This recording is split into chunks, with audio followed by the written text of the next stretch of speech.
and enjoy whatever's left of the rest of this year, which is the rest of today. All right, we're live. Man, my voice start cracking. Good morning. Good morning. That's how early it is. Well, the thing is, I've been up for a little while. I didn't had something to eat, everything else, and as soon as I get ready to do the introduction, now it wanted to crack.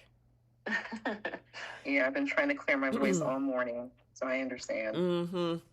All right, so welcome you guys to Soap Corner Talk. We got the best and the worst of 2025 for the young and the restless, the bold and the beautiful, and beyond the gates. I got some of you guys' favorite folks on the line, none other than my girl Bree, and we got Keish on the line as well. Good morning. Good morning, you guys. Stay warm. Oh yeah, we're gonna keep sending it down your way, Bree. Cause I mean, hey, you gotta share. Sharing is caring. Not down here. Look, I'm looking at people right now as they're walking. They don't know how to dress. Like you got people with like coats and shorts on still. It's girls who are wearing like half clothes and then pajama pants and Mm-hmm. Uggs.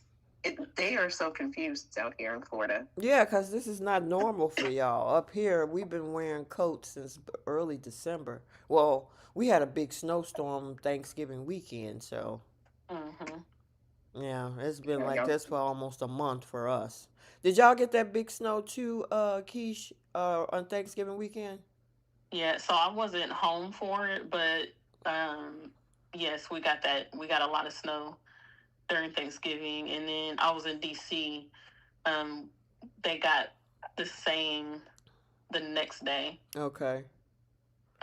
But then in DC, I'm not sure how long it lasted here, but in DC, it was like it snowed really heavy that one day, Mm-hmm. and the very next day, it was all melted. Yeah, well, here, I think it started snowing the day after Thanksgiving, all the way up until like 3 a.m. on Sunday morning. Because my kids had drove in, so my oldest stayed till Monday to everything clear up. But my son, the youngest one, he had to go back and be there for work on Monday. So he left as soon as the snowstorm ended Sunday morning. So oh, yeah, and ended up in a ditch. He was fine. Oh, We told him, let them clean the streets first. Give them a few yeah. hours. I was like, I got to get back. I'm going to be fine. And then I got a call 3.5 hours later talking about, Mom, I'm okay, but I slid into a ditch. And I'm like, really, dude? We We told you to told you. wait. look, So, he always learns his lessons. I can't say that about Noah. listen, my daughter said, please let this boy's frontal lobe develop. He's 25. He's a baby. Yes. we we was insistent on telling him don't go, stay here, leave at about maybe 8 or 9 in the morning. You'll still get to Minnesota by like 1 or 2. No, no, no, I need to get back, I need to get back. The snowstorm has stopped. Yeah, but the streets weren't clean yet. Right. So he finally made it there, and then he sent tears emojis when he got home. I said, I bet you was. It scared the crap out of you. Yeah, that's one thing that I do not play about. I will not drive in the snow. No. I will call into work with the quickness because I cannot stand driving in snow. Not necessarily because I don't trust my driving. I don't trust other people's driving. Well, But that even was. like Go ahead. I'm sorry, Keish. Go ahead. I was gonna say, but even like when depending on how the roads are, like if the roads haven't been cleared yet, like even then with just me, like that's one of my biggest fears is sliding off the road or sliding into something. Right, and that's the thing. What it was, an 18 wheeler was getting on the expressway and kind of cut him off. And of course, if Mm, he had a hit brakes, he would have spun out. So he ended mm-hmm. up pushing him on the side, and plus it cost him with the tow truck. It cost him about $250 for them just to pull him up to the road. I said, well, Dang. not only did you scare the crap out of you, but you lost $250. You could have stayed home. Yeah. Mm. How long did it take for the tow truck to get there? About a good half hour, 40 minutes. We stayed on the phone, but my daughter was pissed. She was so upset with him. Plus, it was her birthday weekend too, so she was like, "Please, I don't need Yeah. nothing to happen to you on my birthday Right. weekend." So, Oh, but everybody got home in peace. They didn't come for Christmas because it was just too crazy. So we exchanged gifts by sending stuff to each other. Hmm. And so, she did dinner with a bunch of friends down there. My son went to some potlucks with a group of his friends up there, and then me and the hubby, we spent time together. So that was fine. I was like, I don't need nobody else coming in here and talking about traveling and issues because it snowed again this past weekend. So, Yeah. yeah, yeah, y'all can keep that. We don't yeah. need that down here. All right, I see a bunch of soapies in the chat. Happy New Year, you guys. Might makes right. Miss Welder, Janera May 6225, Susan Russo 2888, Cheryl Hines 7870, Heart of Love V2J, Monique Abram 9324, and my girl Aisha Jackson 41, and of course OG Vicky Langer. She's in the chat. Hey, Ruby Boyd, 8702, and Miss V Young, 444. Good morning, you guys. Yeah, we got a lot to unpack. I know we kind of really started off with talking about all of the stuff that was going on over the holidays. So hopefully you guys had an amazing holiday season with Thanksgiving and Christmas, and of course New Year's Day is tomorrow, New Year's Eve. If you're going out to party or spend time or go to church, because some people go to church on New Year's Eve, you guys be safe mhm. out there. Stay warm, because look like, according to Bree, it's cold all over the place. Yeah. Yeah, it's cold, but it's a lot of people are looking out to celebrate still. Yeah. I'm gonna be staying in with my son.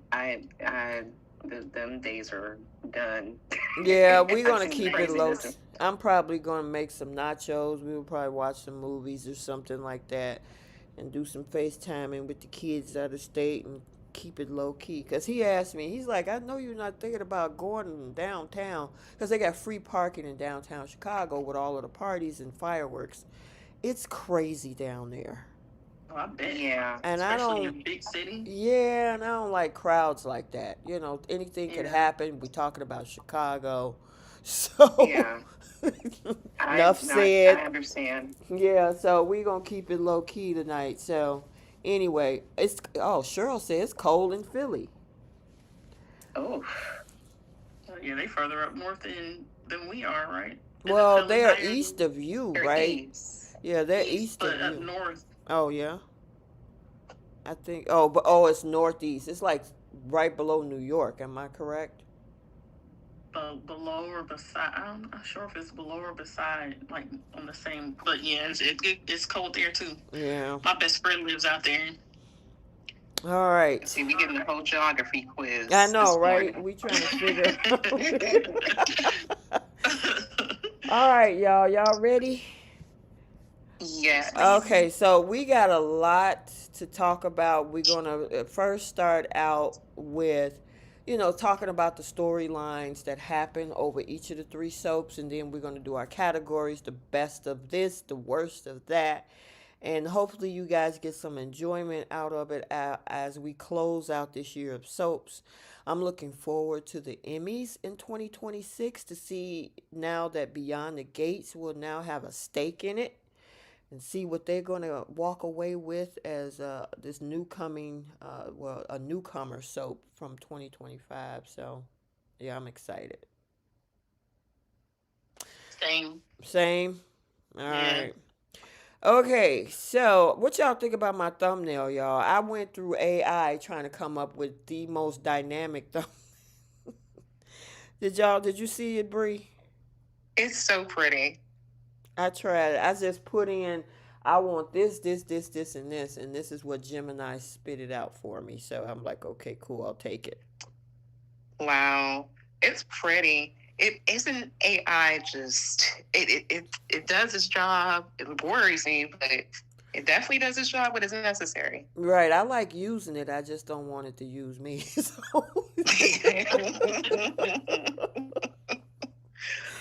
Oh Oh goodness. man. Okay, so let's first start off with the Young and the Restless for this year. And there were multiple different storylines that happened. I guess the first one, let me bring up my notes because I had a ton of notes. And I know you probably had some too, Bree, right?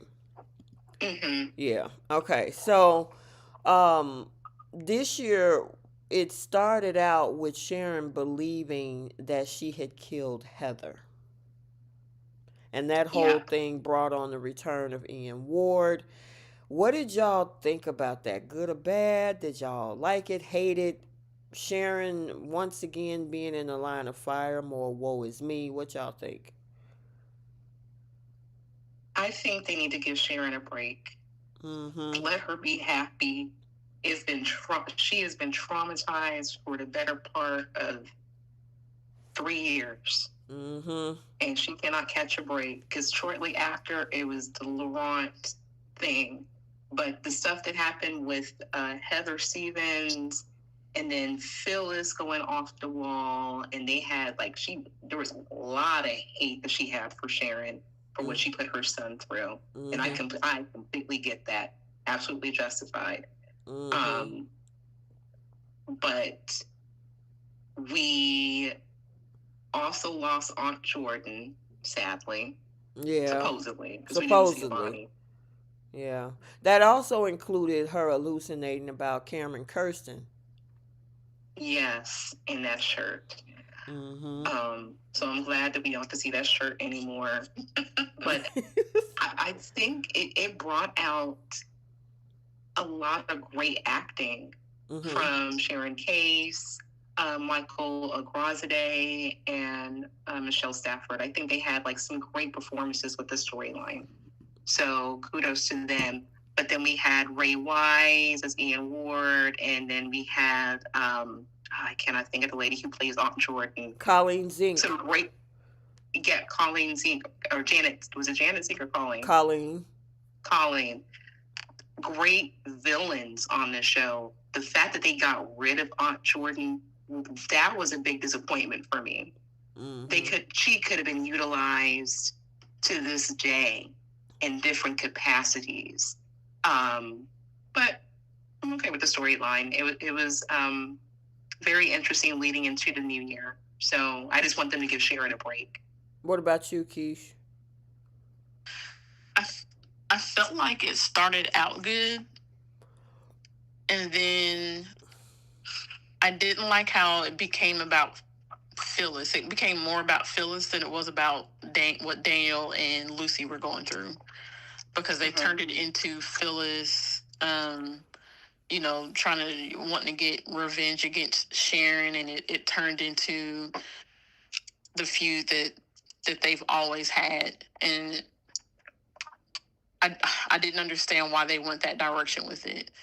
I think it should have stayed Daniel's story, and not to say that Phyllis, of course, wasn't going to have any input because that's Daniel's mom. Mm-hmm. But I didn't like the way the focus shifted from him to Phyllis, and even to the point where Daniel was like when everything was cleared up or whatever, Daniel was like, I understand how upset you are, but I'm moving past it. I understand that Sharon was under, some mental stress, that this wasn't really her.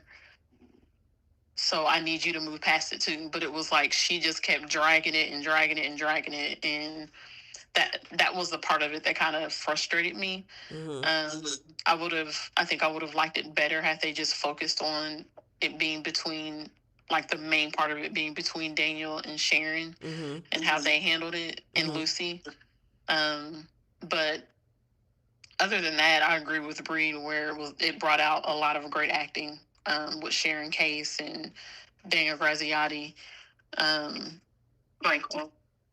Michael. Daniel. um, so that part of it was enjoyable.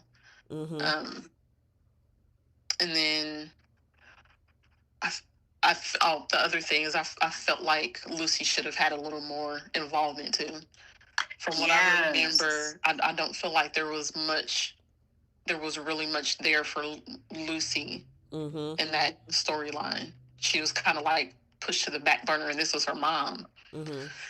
I feel like that would have been a good segue into like giving her character some type of, either maybe they have her turn into a problem child where now she's causing all these issues, or maybe she goes through a storyline of being depressed herself, or there was so much there they could have done with Lucy and Daniel that they just didn't do, and it was like they kind of passed over it for the sake of the Phyllis Sharon feud.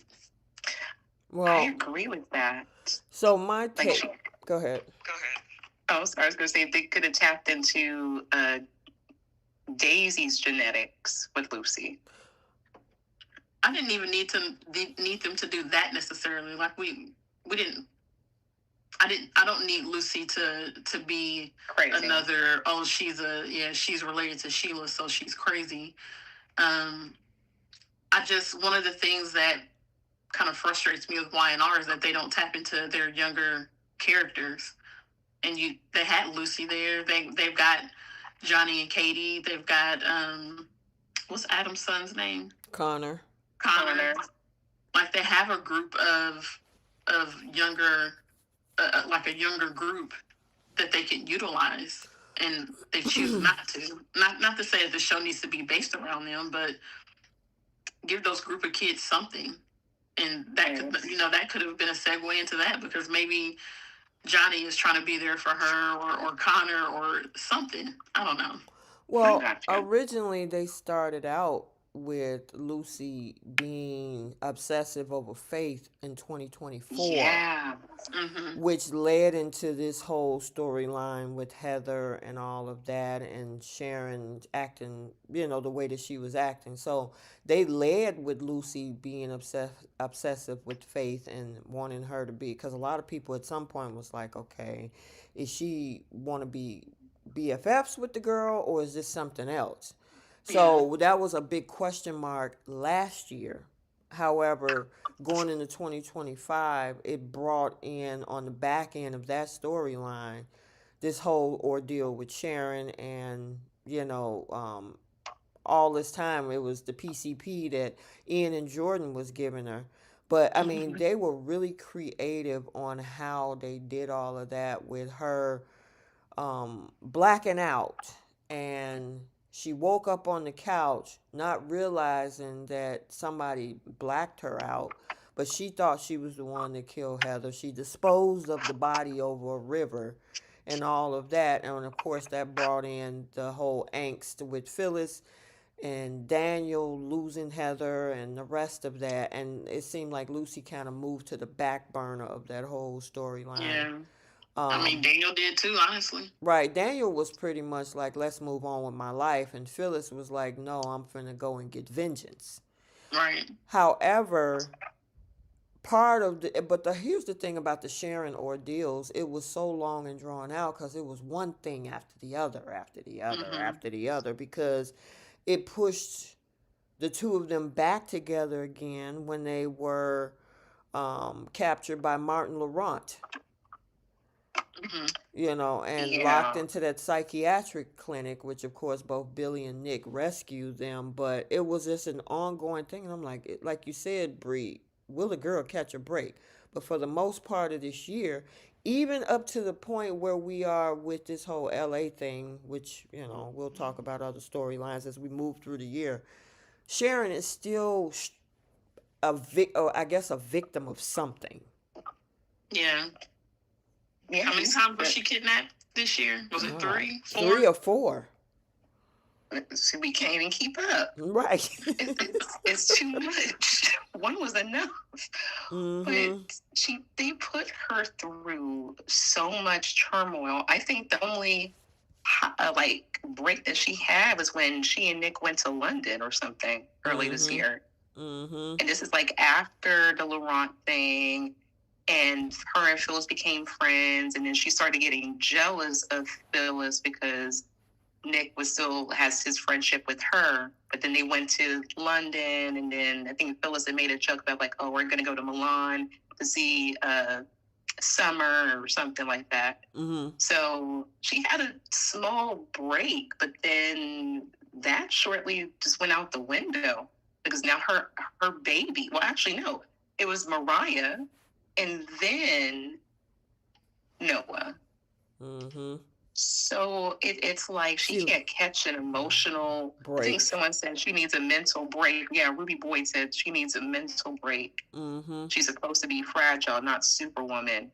Exactly. I'm like, spread the storylines around. Right. The stuff with Laurent, they should have kept that with Ashley and Tracy. I thought it was random to put Phyllis and Sharon together. Right. Because Laurent was pulling out things from 2013 that happened when Sharon pushed Phyllis down the stairs, and it made no sense because, like, how did he know that and know about like certain things that pertain to each woman in a short period of time? It was just weird. I could see if it was Ashley and Tracy, and he was torturing them, but I mean, hey, we got a friendship out of Phyllis and Sharon. At least for the moment.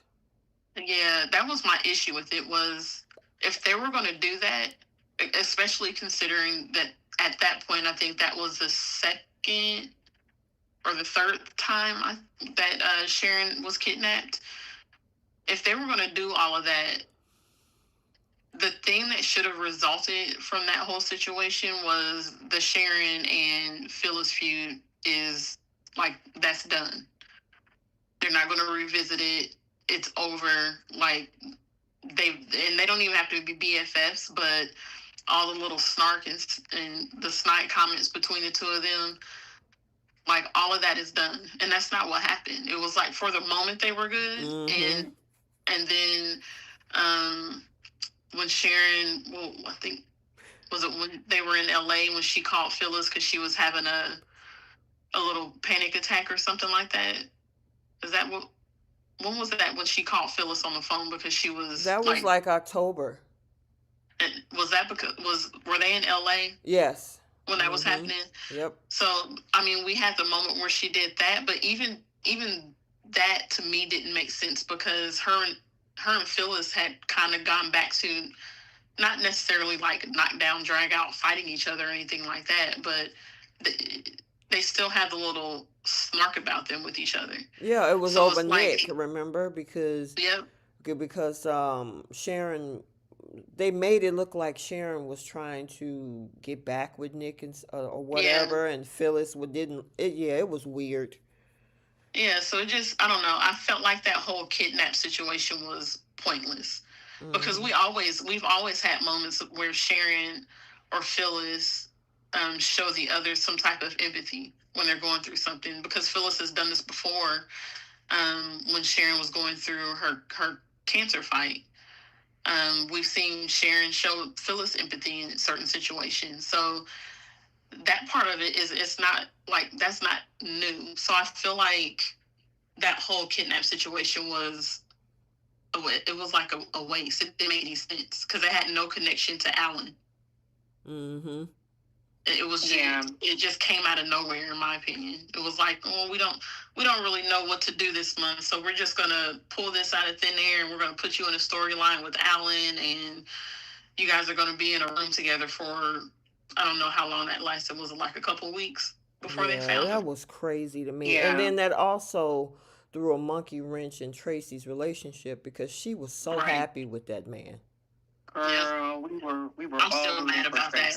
That was so unnecessary to do to her. Right.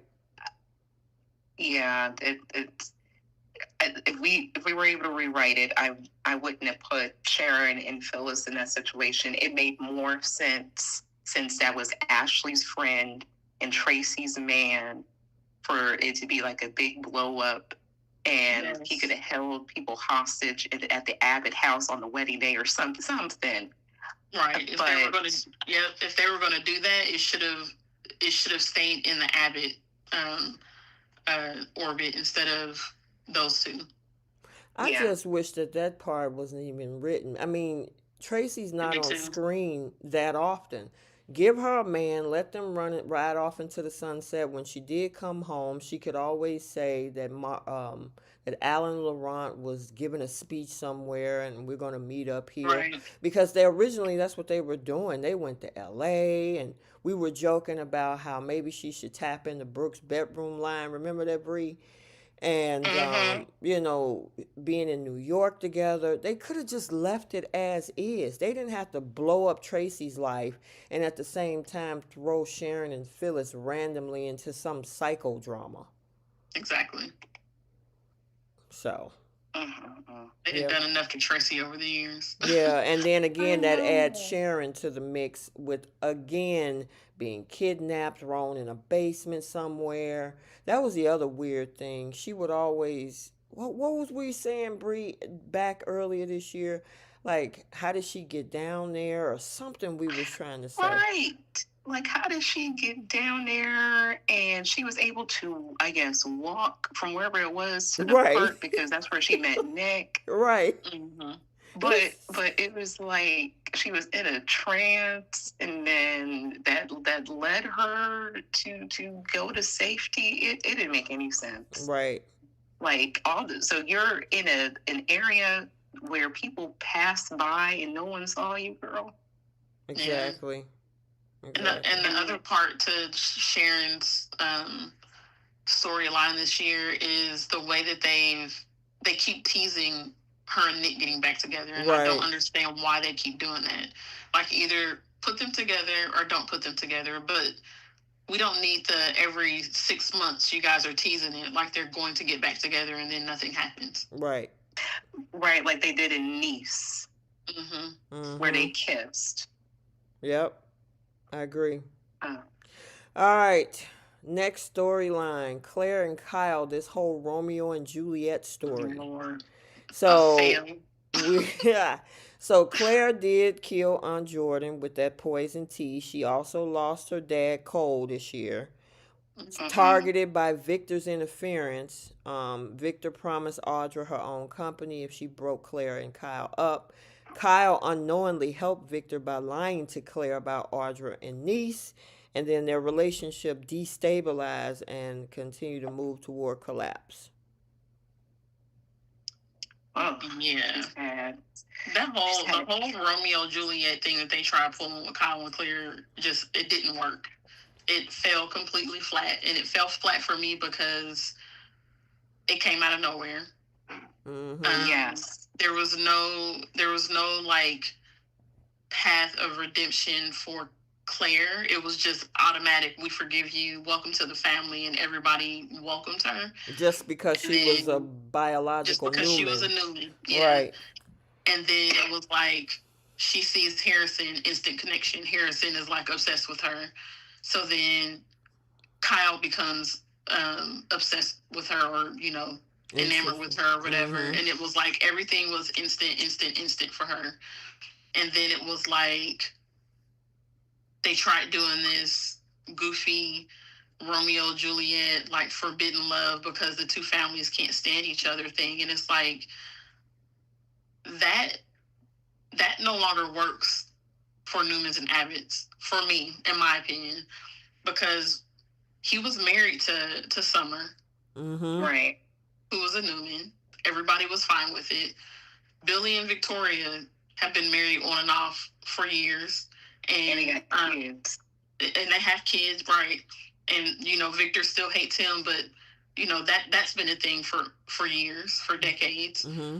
Um, so it's like, uh, why? What is there to buy into with there being some type of conflict with Kyle and Claire being together?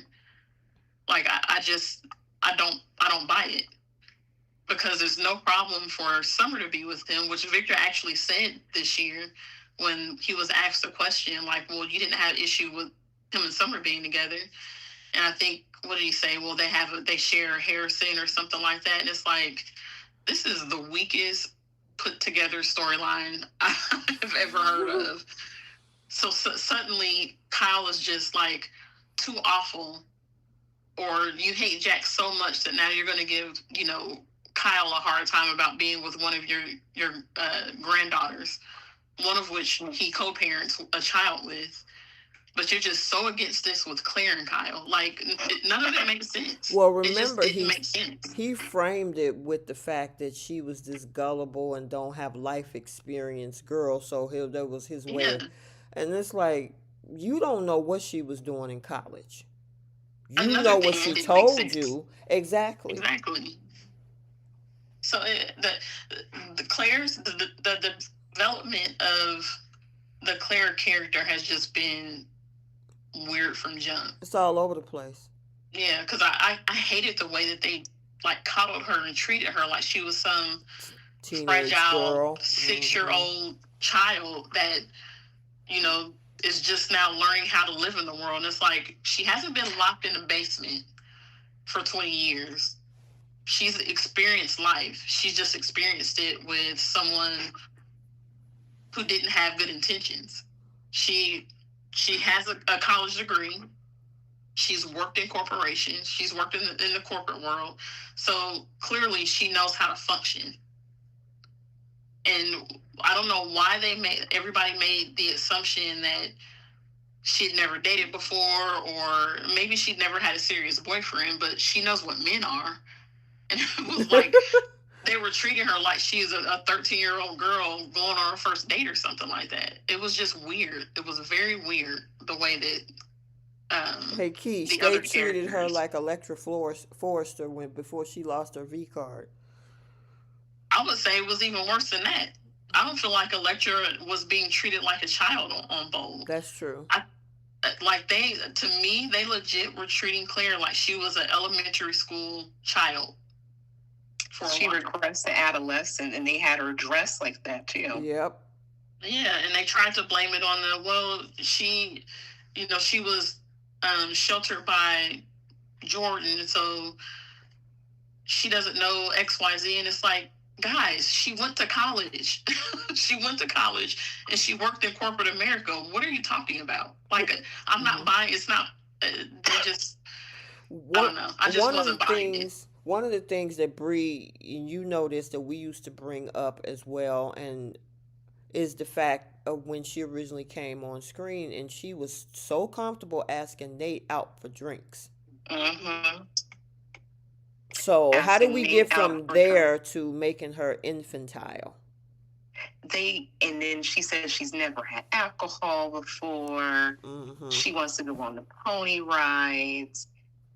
She's never had Brussels sprouts or coffee and stuff before. I'm like, okay, Lucy has more life experience apparently than Claire did. The way that they were writing that girl. Her little sister used to say Katie had more experience.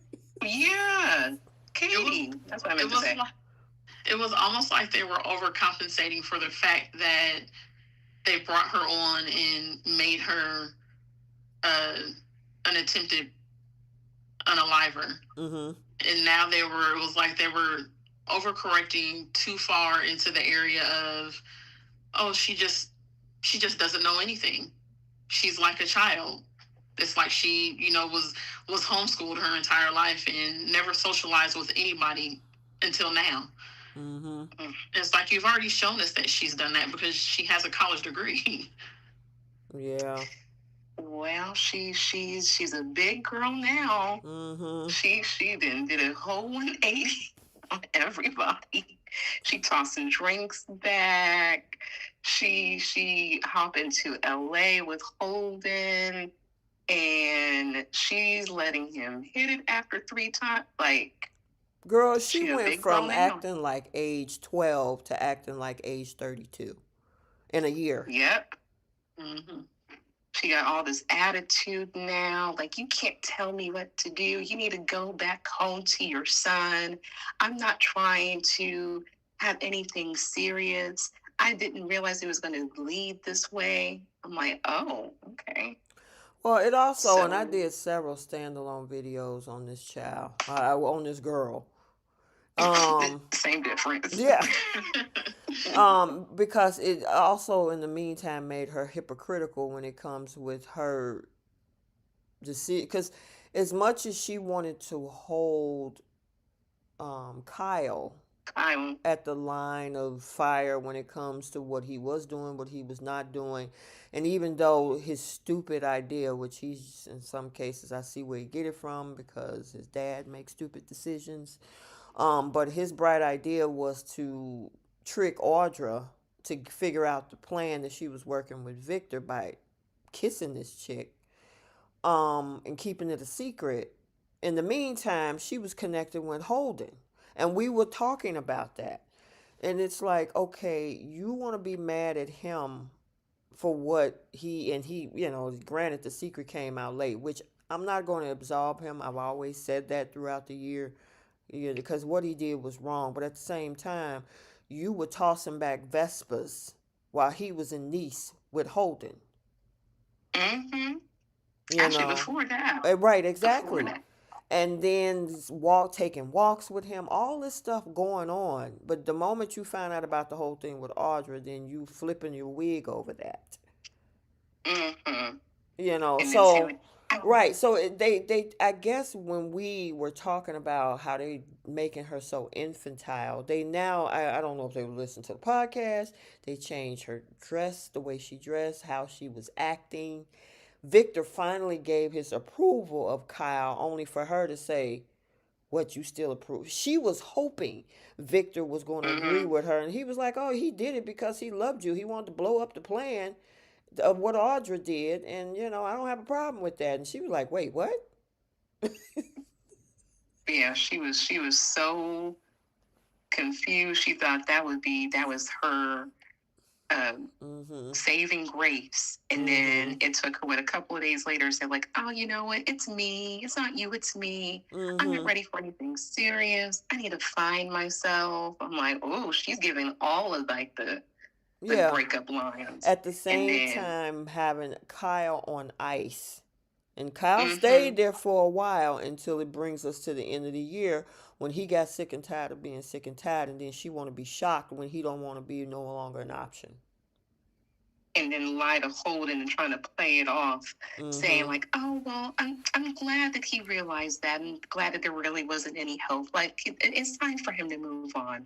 Not that wasn't what your face is shown on No. Friday. No. You were on the verge of tears, and you had to run to the bathroom, and Audra caught you Mm-hmm. and told you, look, how does it feel to be playing two of those men?" Mm-hmm. She didn't like that too much. I'm like, it's the truth though. You were playing both of the men. Yep. And you thought because Kyle was simping and he was always going to wait there for you, you thought you had time to still have breakfast dates with Holden and do what you wanted to do Mm-hmm. and put that man on ice. And he said, no, I'm not doing this in 2026. So kudos to Mr. Sheffield. Tommy, what's his last name? He all called the nanny and Mrs. Sheffield. I don't know, it's Tommy Smith. Tommy Smith. Yeah, yeah. Kudos to Mr. Sheffield for kicking the nanny to the curb because she want to go out there and play, as you would call it, Bree, playing in the streets. Girl, she was so happy. It took her, what, a millisecond after she broke up with Kyle. She Mm-hmm. shed one tear, if that, Mm-hmm. and then she called with a big old Kool-Aid smile on her face to call and say, hey, can I still go to LA with you, Holden? I know, right? 2 seconds Mm. later. 2 seconds. I was like, wow. She hung up the phone on Kyle. Oh no, they ended it. And she went to the park and then was thinking, and then 2 seconds later saying, let's go to LA. Mm-hmm. Yep. She didn't want to cheat on Kyle, but she knew exactly what she wanted to do with Holden. Yeah, she wanted to try, she wanted to get her back blown out, and she got what she wanted, and then had second thoughts. It seemed like coming from LA, she was like, well, I still kind of want the stability of being in a relationship with Kyle, but I want to let the freaky side out with Holden. And the part that gets me is after everything, she can't trust Holden and just leave whatever happened in LA alone. Mm But hmm. she has all this trust in the world for her grandfather, who was the mastermind to try to demise her relationship. So, Yep. and I also think that still, has. Sorry. oh no, you're fine. And still attack the Abbotts. I think that has more to do with her wanting to get back at Audra, finding out whatever it was she did than anything else.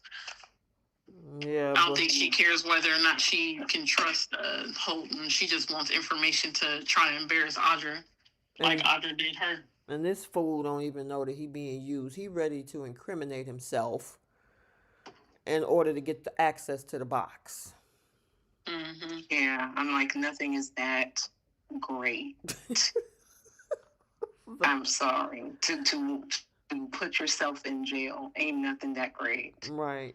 He a So. good looking guy. He can get another girl. Mm-hmm. Abby likes to cheat, so he'll be ready for Abby when she cheats on Devon or something. You think Abby eventually cheat on Devon? She's cheated on all the men that she's been with. Oh, okay. Well, I guess Devon is no exception. Even though they got a kid, she don't care. It hasn't happened yet. Hasn't happened yet. It haven't but, happened yet. All right. But, Next storyline: Nate's new brother. So Holden initially impersonated Damien. The real Damien arrived, estranged from his mom, slowly bonded with the family, fell in love with Lily. Damien was murdered at Aristotle Dumas estate in Nice. Disappointing storyline. yeah, it's like what was the point of bringing this man on for 6 months and connecting him to one of the cast members like this? Yeah. It was good to see we had like 2 new characters. Like Damien was very handsome. I just hated the fact that he got so much grief from Lily. Oh my God, tell me about it. Oh my, and everything that she says to Damien, she's saying to Kane now. But you need to prove yourself. I don't trust you. Well, if you quit and you give me information, then maybe I might entertain you, and maybe I might do this. And I was like, you want to play double agent, get yourself caught up, and now you got yourself fired. And this woman, she gets offended thinking that you're going to give her jewelry, and you gave her a was like a music book or something instead. This woman did not care for you, did not think for you until 24 hours after you passed. Yep. Yeah. Before he passed. Yeah, that whole thing was so disappointing. It was nice to add on 2 African American men. It brought Amy Lewis back.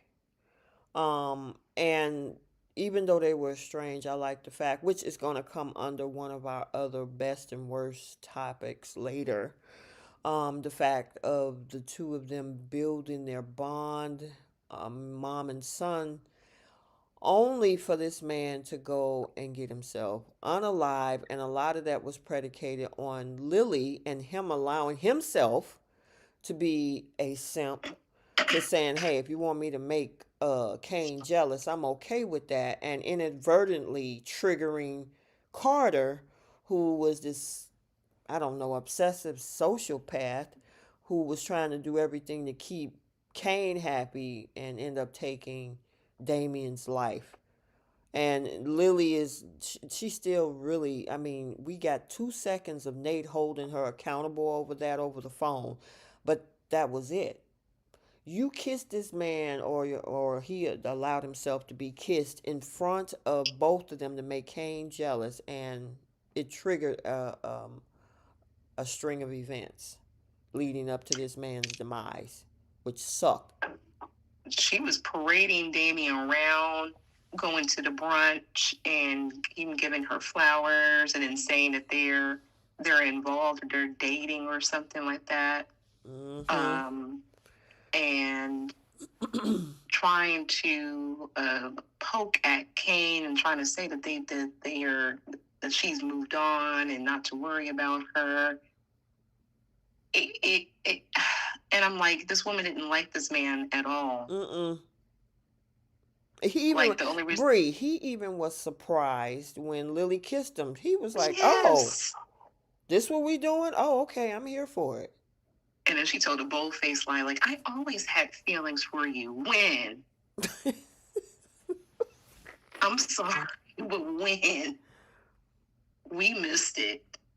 Mm-hmm. I have a little bit of a different take. I did not like how she did the whole I'm going to use you to make Kane jealous. That was immature Mm-hmm. and stupid.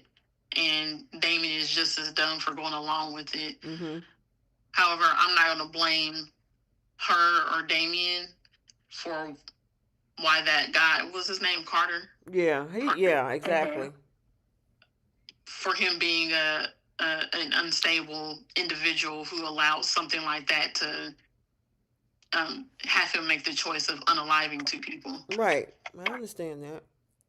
Like that's way over the top. Um, but I agree with the fact that it was just ridiculous for her to do that, for her and Damien to concoct that little let's make Kane jealous, especially on Damien's part. Like, you like this woman. Why are you going along with some stupid little scam to help her make her ex jealous? Mm-hmm. That's pretty pathetic. But then again, Damien was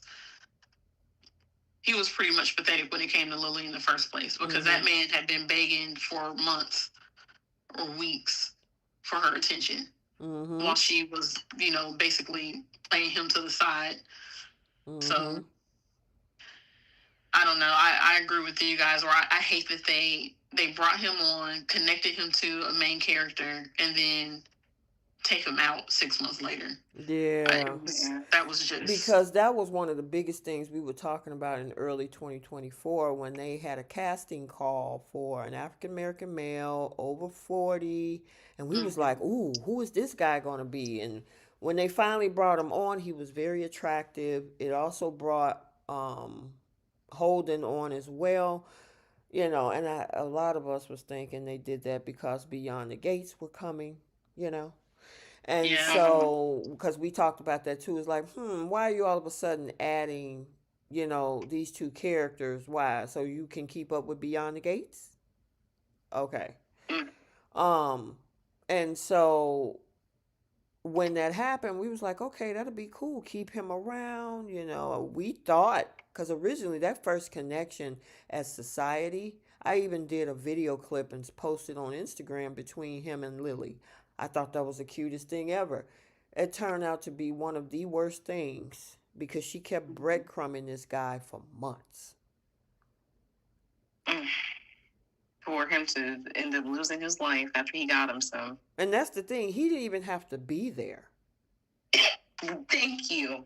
That was and the rewrites is probably going to be the worst part of YNR, because he wasn't even invited, and then all of a sudden they rewrite it to where he is invited. Because they obviously wanted to kill off the character. Yeah. So the whole niece storyline in general was goofy. Oh, we gonna get there. That was the biggest waste of time. I know, Keish. Oh my God. All right, we got the love square we got to talk about. Chelsea, Adam, Billy, and Sally. So Adam and Chelsea cheated on Sally and Billy. Sally dumped Adam. Adam reunited with Chelsea, moved to the ranch. Billy and Sally grew close, got together, and launched Abbott Communications together. Talking I feel like about you a just played ping swap. pong right there. What'd you say? I feel like you just played ping pong right there. Exactly. I'm trying to follow the ball. Oh my God. And then they ping pong back from after today's episode. But yeah, I don't know why. I still could not root for Billy and Sally. I'm kind of warming up to it, but like, you saw the couples actually get together. Chelsea finally gave in after Victor gave them a mansion and C-level sweet jobs, and she decided, both of these women decided to give up their careers. That was the absolutely dumbest thing they could do. Yeah. They're fashion Right. designers. Yep. And you know when that started was because they were writing Summer out, Yep. Yep. which to me, even if Summer wasn't going to be on screen anymore, they still could have kept their positions. They could have just said Summer is working over in Italy and they're still working for Marquetti. Right. So yes, like they're setting up the Marchetti office in Italy or something. That they needed the CEO over in Italy. Chelsea and Sally could have still worked on the line since it was still attached to Jabot. They just go back and forth with Jabot. Mm-hmm. Yeah, That that didn't was make any sense dumb. to give up their careers after, especially Sally, crying about, I want to be a fashion designer. Well, I that's don't the want to do crazy interior thing. design. That's the crazy thing, Brie, because the Sally Sally. Spectra character is a bold and a beautiful protege Yeah. from OG Sally Spectra. You move over to Mm-hmm. Y&R, she's been floating through history over the past several years with interior designing, bouncing between Nick and Adam. And then, she didn't have a job. Then she finally got back in fashion design, only to kick that to the curb for communications. Yeah. And then that job was even finicky because the man that she was with didn't really want the company like he kept preaching about. So I'm like, you keep talking about like you have nothing to fall back on, and like you didn't have to quit your job to support your man. Mm-hmm. He let Billy handle his business on his own. And especially now that she's saying that she doesn't trust Billy, he's going to disappoint her and blah, blah, blah. Like, you could have had your fashion career. Because they said that she was killing it for like the teen line or the young women's line over at Marquetti. That was your lane. I think it was Why Marquetti are you? Z, right? Yeah. Mm-hmm. And Chelsea, she was doing her thing. Like they could have just left it be and let them be fashion designers. But I understand the plot point. Put these two women together. The two guys, two women going against each other. The cheaters versus the victims. Like, okay, only for it to pretty much blow up in both of these women's faces now because they're just now getting Avid Communications off the ground, but that won't last long from what it looks like.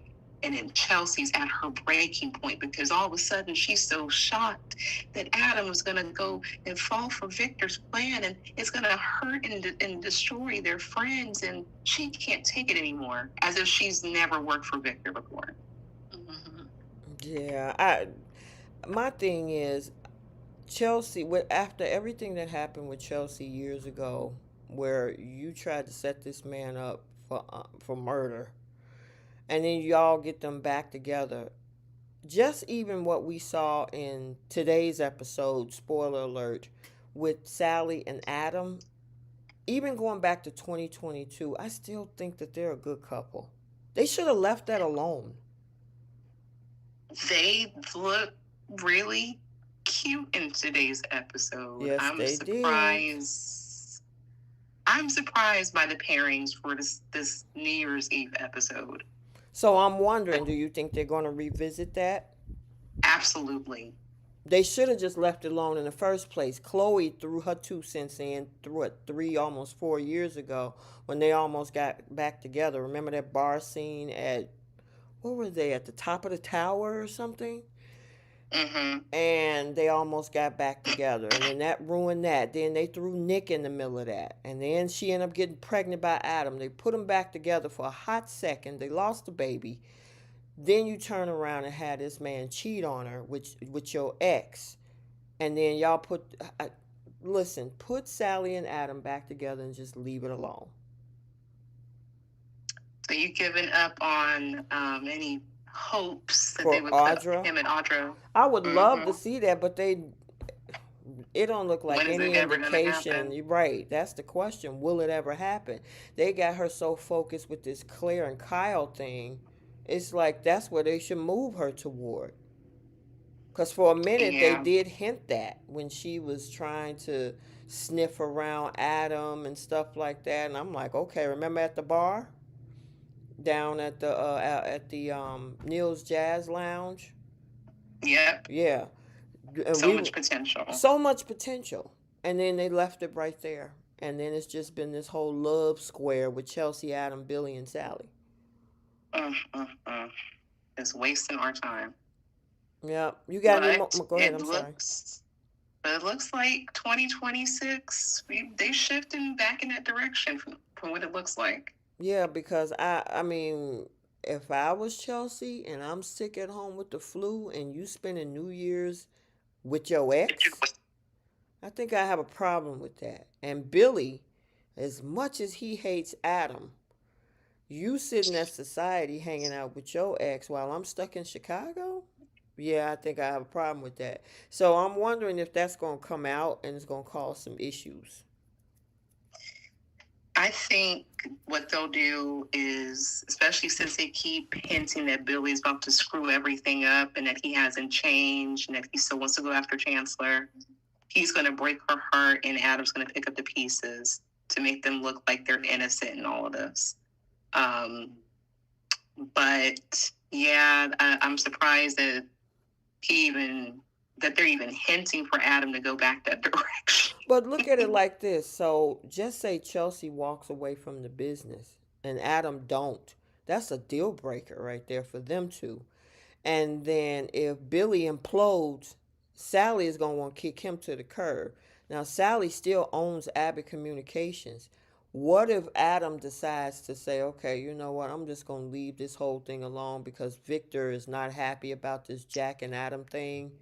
And Adam go over there and help Sally with their standalone business. That's a possibility. I actually wasn't thinking that at all. I thought, if anything, Victor was probably going to attack Abbott Communications since he couldn't get a hold of Jabel. But Mm-hmm.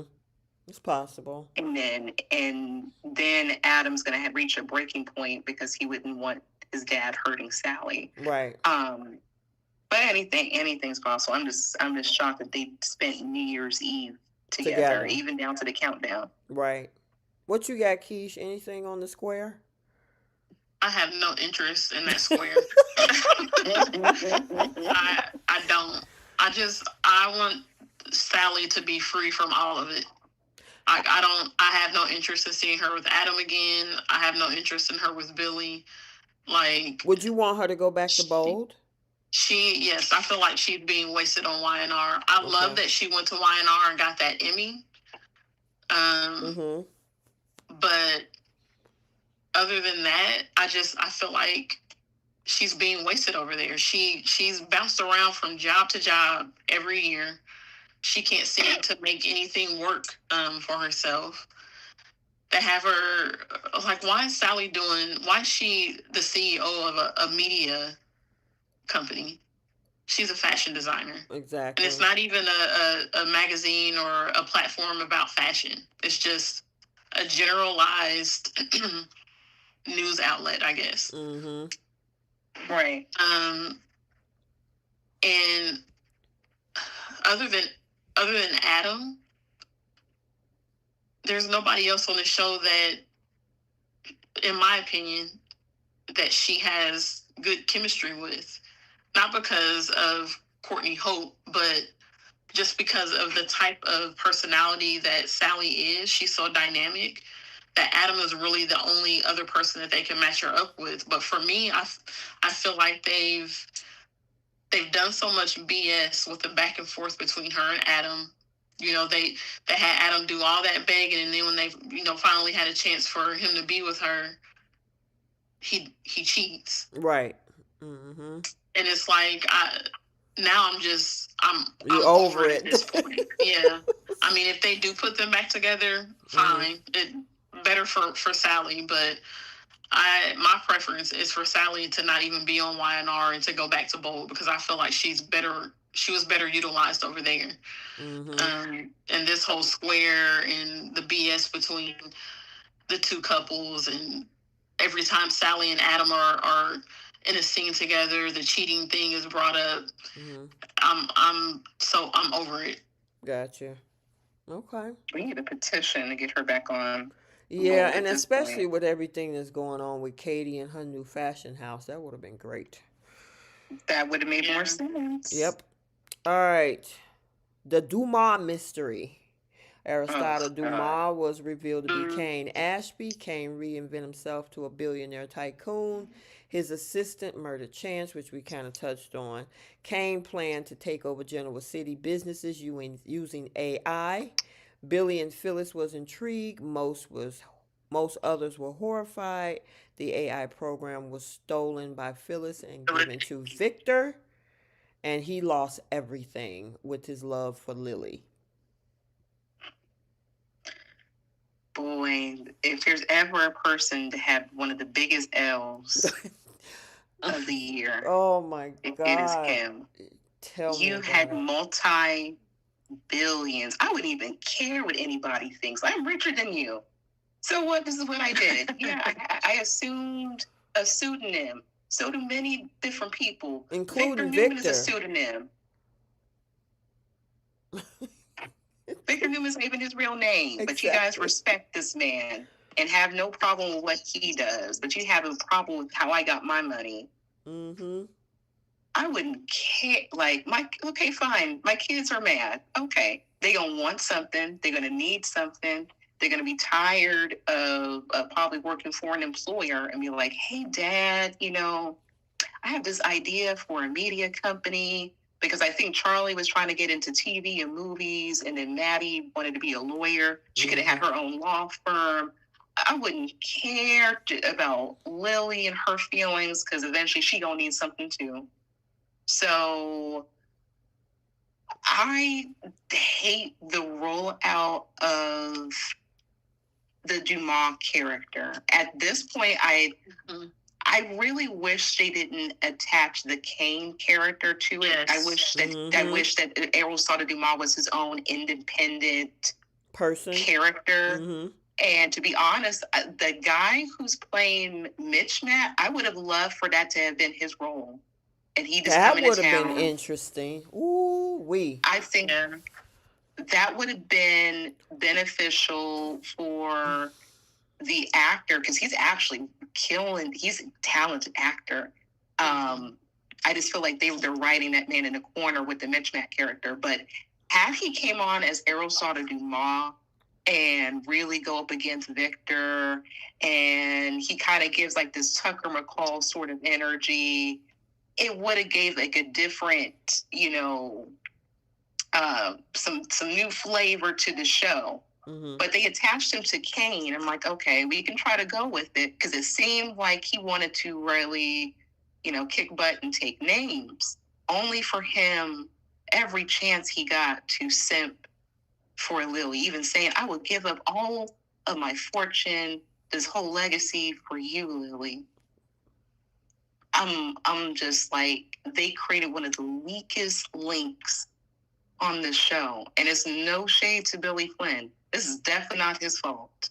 Yeah, what they call him in that article that I posted? Was a wuss, a weasel, something like that.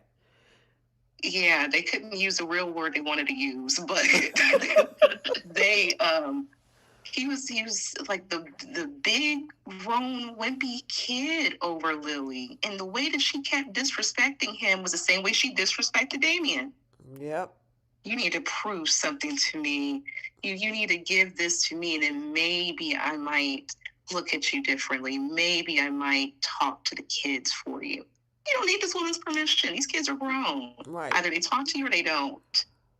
Yeah. Lily, you know how with Brooke, it's the I will not allow it. Mm-hmm. Lily's is you need to prove something to me. You got to prove to me. You have to prove this. You have to prove that. I don't trust it. Like, that is her.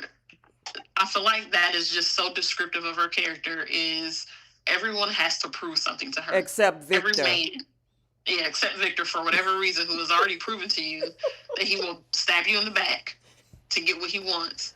She has no issue trusting him. Mm-hmm. But every other man, you have to prove to me that you can be trusted. You have to prove this. You have to prove that. And it's like, girl, find something else to do. And I hate the way that these people, it's like they fall at her feet and beg for her attention. Yeah. I really hated it with Damien though, but Oh God, yeah, yes. you're right. Kane is he's doing the same thing, which I mean, it makes a little more sense for him because he's got the history with Lily. It did not make sense for Damien at all to grovel the way that he was with her. Yeah. I Because I'm like, just you don't know this man. Yeah, I just don't like the fact. Well, first of all, it was a recast. And a lot of people had issues with that at first, but Billy Flynn is a great actor. A lot of people was hoping that Daniel Goddard was coming back because he was teasing these things online only for him to go over to GH, I think it is, right? Um Yeah, then he's no longer there. Mm-hmm. wow. Yeah, his character got What y'all did what his did character something get happen? I think his character Yeah, got someone. revised. Yeah, someone. Yeah, he's unalived by one of the characters on the show, so it didn't even last long. Get out of Dodge. See, I Some don't I keep know. up I with know some of the GH like Soapies that. watch it. Oh my God. So did they was it temporary anyway or did something happen behind the scenes and they just cut him off? I think it was always temporary for Okay. a plot point. But I think he was just happy just to get the role. But even still, yeah, they made a whole announcement about him playing Professor something only for him to last a couple of months. I know the Soapies are going to correct me, please, Jill, because we don't watch the ABC soaps. Um, but I think they got rid of his character with almost a month now. Oh my God. So do you think it Yeah, would have made a difference by bringing Daniel Goddard back into this Kane? I mean, even though he would have been simping based on the scripting of it all, but do you I mean think he would Billy be Flynn simping with an Australian accent. I I don't know.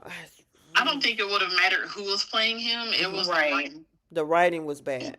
I know some Yeah. people had, some heartache with him being recast. There were a lot of people that didn't like that Billy Flynn is like 10 years younger than Daniel Goddard and how that, you know, the age difference was part of the Lily and Kane story. Mhm. Um, it didn't bother me. Mhm. I they do this on soaps all the time where they recast people Mhm. of different ages. Mhm. Um, but even if it was Daniel Goddard, they were still going to write him to do what he did. So it was still going to be, I'm going to say poorly written, but Right, but written the the way way that that it they brought him was, back, yeah. yeah, the way that they brought him back was going to be the same. He was still going to be begging Lily for another chance.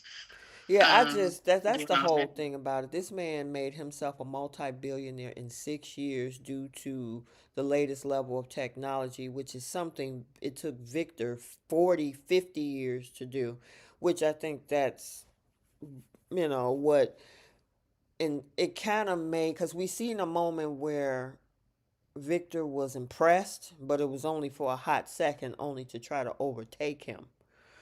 Um, mm-hmm.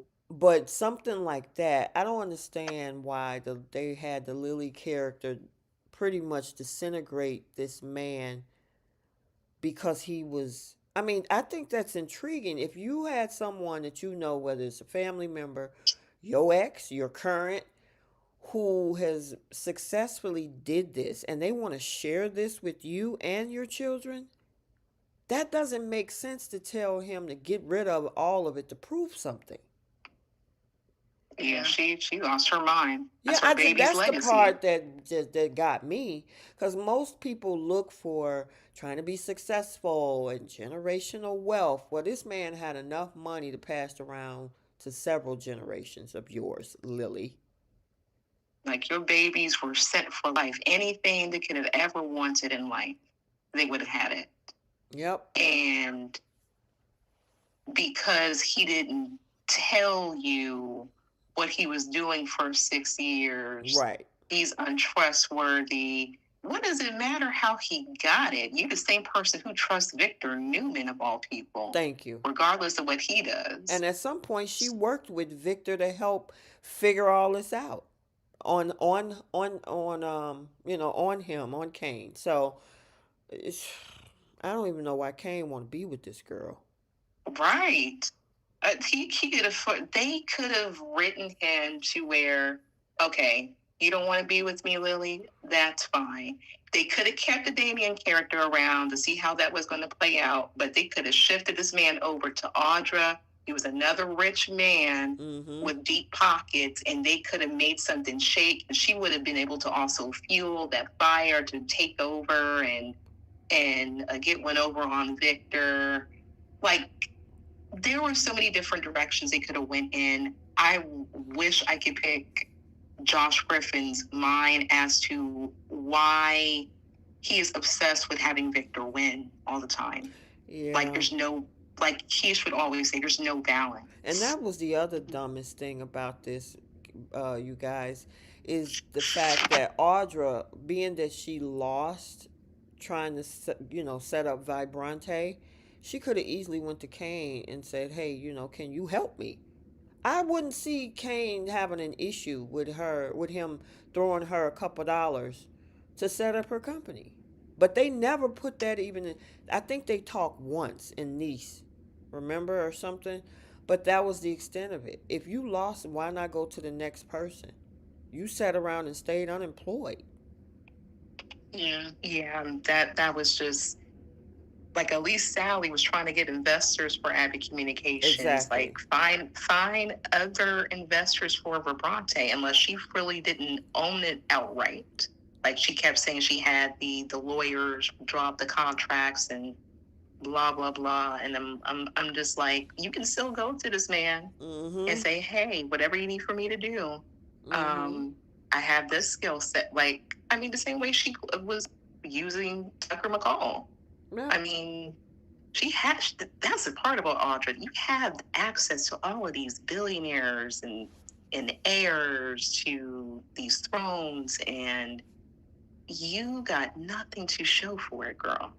Yeah. Audra hasn't made a intelligent decision since she's been in Genoa City. Nope. She had multiple opportunities to have her own company. That first one, like you said, with Tucker giving her outright free, clear, but she wanted to stick it to Tucker and use Victor, and Victor ended up screwing her in the process. Yeah. Which we all said from the very beginning, from the very moment Victor put that deal on her face, everybody said this is going to backfire on her. Yep. Because it's Victor, and we know how Victor operates. Exactly. Yeah. Exactly. But it was just refreshing to, especially the way that Kane was talking about him making these major power moves. Like, I get why Phyllis was attracted to him, to Errol Dumas. Let me say that. Because we were finally going to get someone who was going to knock Victor down, or so we had hoped. And it ended up being Kane falling flat on his face. Yeah, well, unrequited love or attention, Phyllis stole his program, and Lily, him simping after her, he had both those women, and what he allowed was his demise. So, and Phyllis flat out called him weak. She sure did, to his face, because weak that's exactly what he was. And then he brushed it off like, well, what do you mean, well? That doesn't eat at you as a man? Yeah, girl, he went in there and told Victor, this is the best thing you could have done to me. I feel good about myself now. I'm like, what? You build all of your legacy for 6 years as a multi-billionaire, and you're good with losing it all in hopes to get Lily? Is she really that worth it? Once again, nothing is worth this level of stupidity. Yep. All right, we had a split and we had a wedding. So we had the Mariah Tessa split, and then we had the Danny Christine wedding, which I don't know if most people were even interested in either one of those storylines. No, I like I still forgot about that. And I feel like there was actual potential with the Mariah Tessa storyline this year, especially since like the most bizarre thing happened where they rewrote it where Mm-hmm. she unalived somebody and then attempted to unalive somebody. Mm-hmm. So it was like a rewrite within the storyline, and then we didn't really see Cameron Grimes on screen except for like maybe twice a month. Right. So they didn't allow us to be fully invested in this storyline. So it's like, what was the purpose of this? All It roads didn't lead make to any Daniel and sense. Tessa, and they took the path of most resistance to get there. It's a, Well, that path, hey, they finally made it. yeah. After Um, what, about 9 months?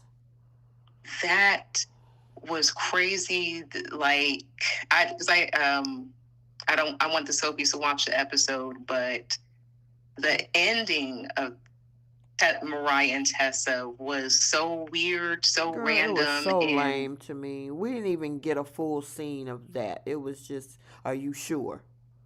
And then the next thing is after midnight.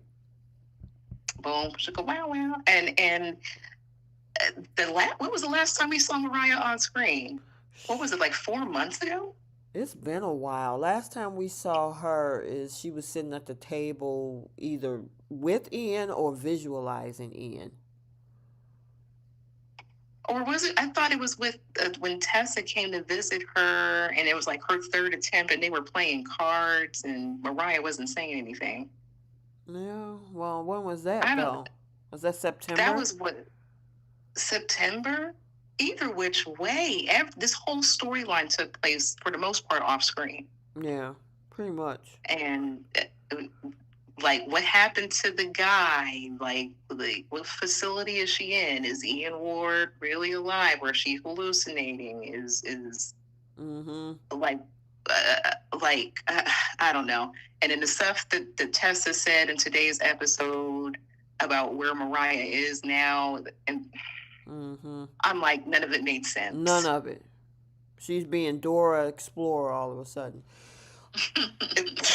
Child, oh, good Lord. This, anyway, good for Tessa and Daniel, I guess. Mm-hmm. What about you, He was able to Keish? move from what Mm-hmm. happened with Heather. He moved on and moved forward. Were you in? Were you even?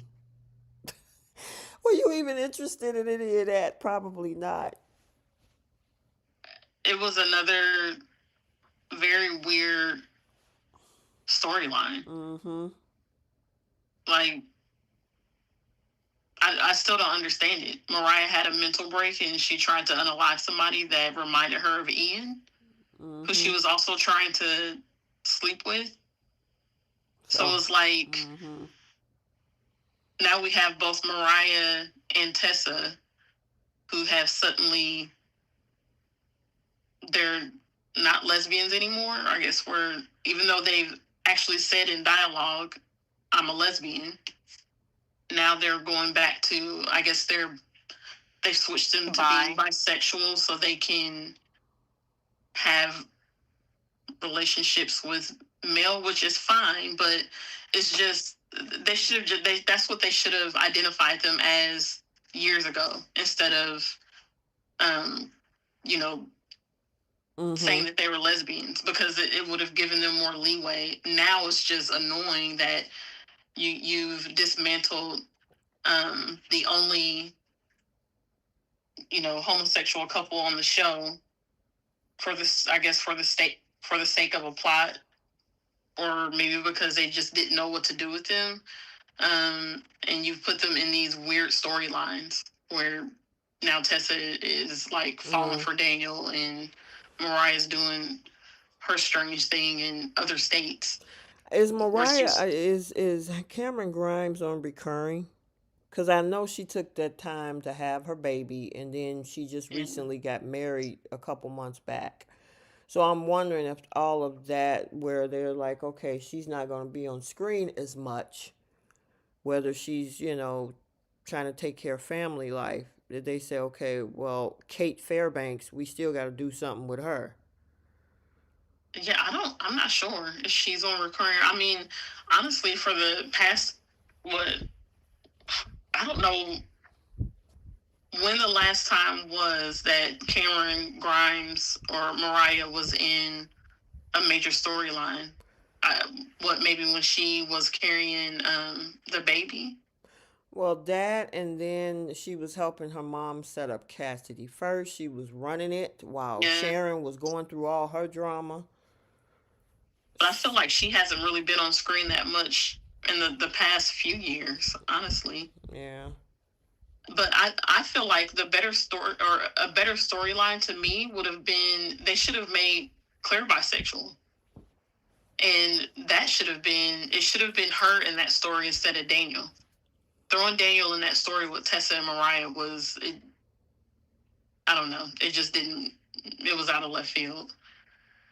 Well, And I Claire know a lot, decides that she want to play in Holden Streets. yeah. So, I think she would have been better used in that storyline with Tessa and Mariah, in my opinion. gotcha. What y'all think And then about? Oh, go ahead. I'm sorry. I was just going to say, then they could have, preserved the integrity of Tessa and Mariah's sexuality instead of rewriting it again. Gotcha. Anybody want to talk about Danny and Christine wedding? In my opinion, they really hyped that thing up. They were on social media trying to get people to Pick pick out the out her wedding dress. dress and all this so kind of stuff. And I don't think people were really as invested as they wanted us to be.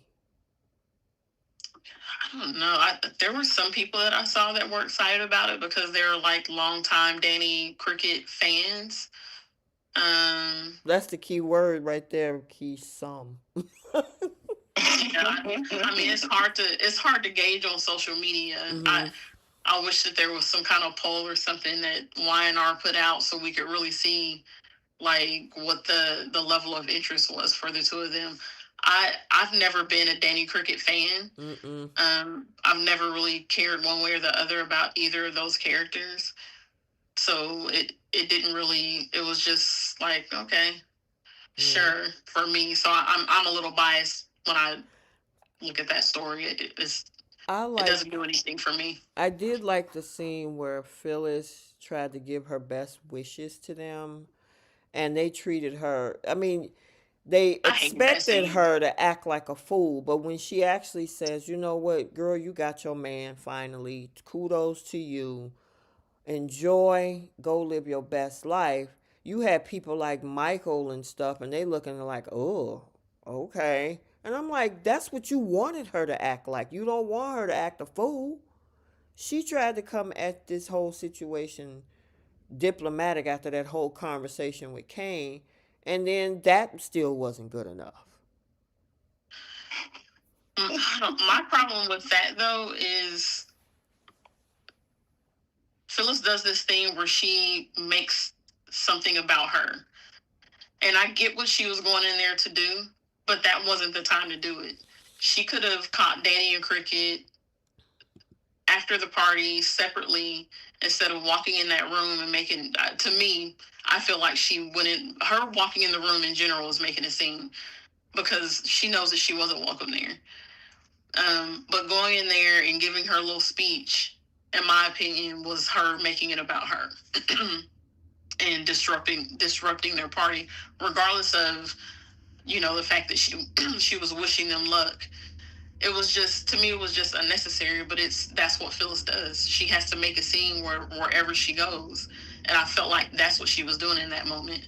And it to me, it didn't matter that she was trying to be the bigger person. It was that she even went in there and did it anyway. And it wasn't even a quietly walk in there and just go to Daniel and Christine and say congratulations and walk out. She walked in and everything was announced to the entire room. Everybody had to stop and watch her and listen to her talk. that was my issue with it.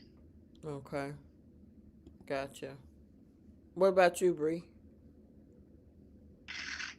Phyllis had so many opportunities to have a business for herself, and this is what I was saying. I think it was maybe yesterday about how they put her in a storyline with Sharon. Sharon owns a tech company. She could have been working with Sharon with her skill set.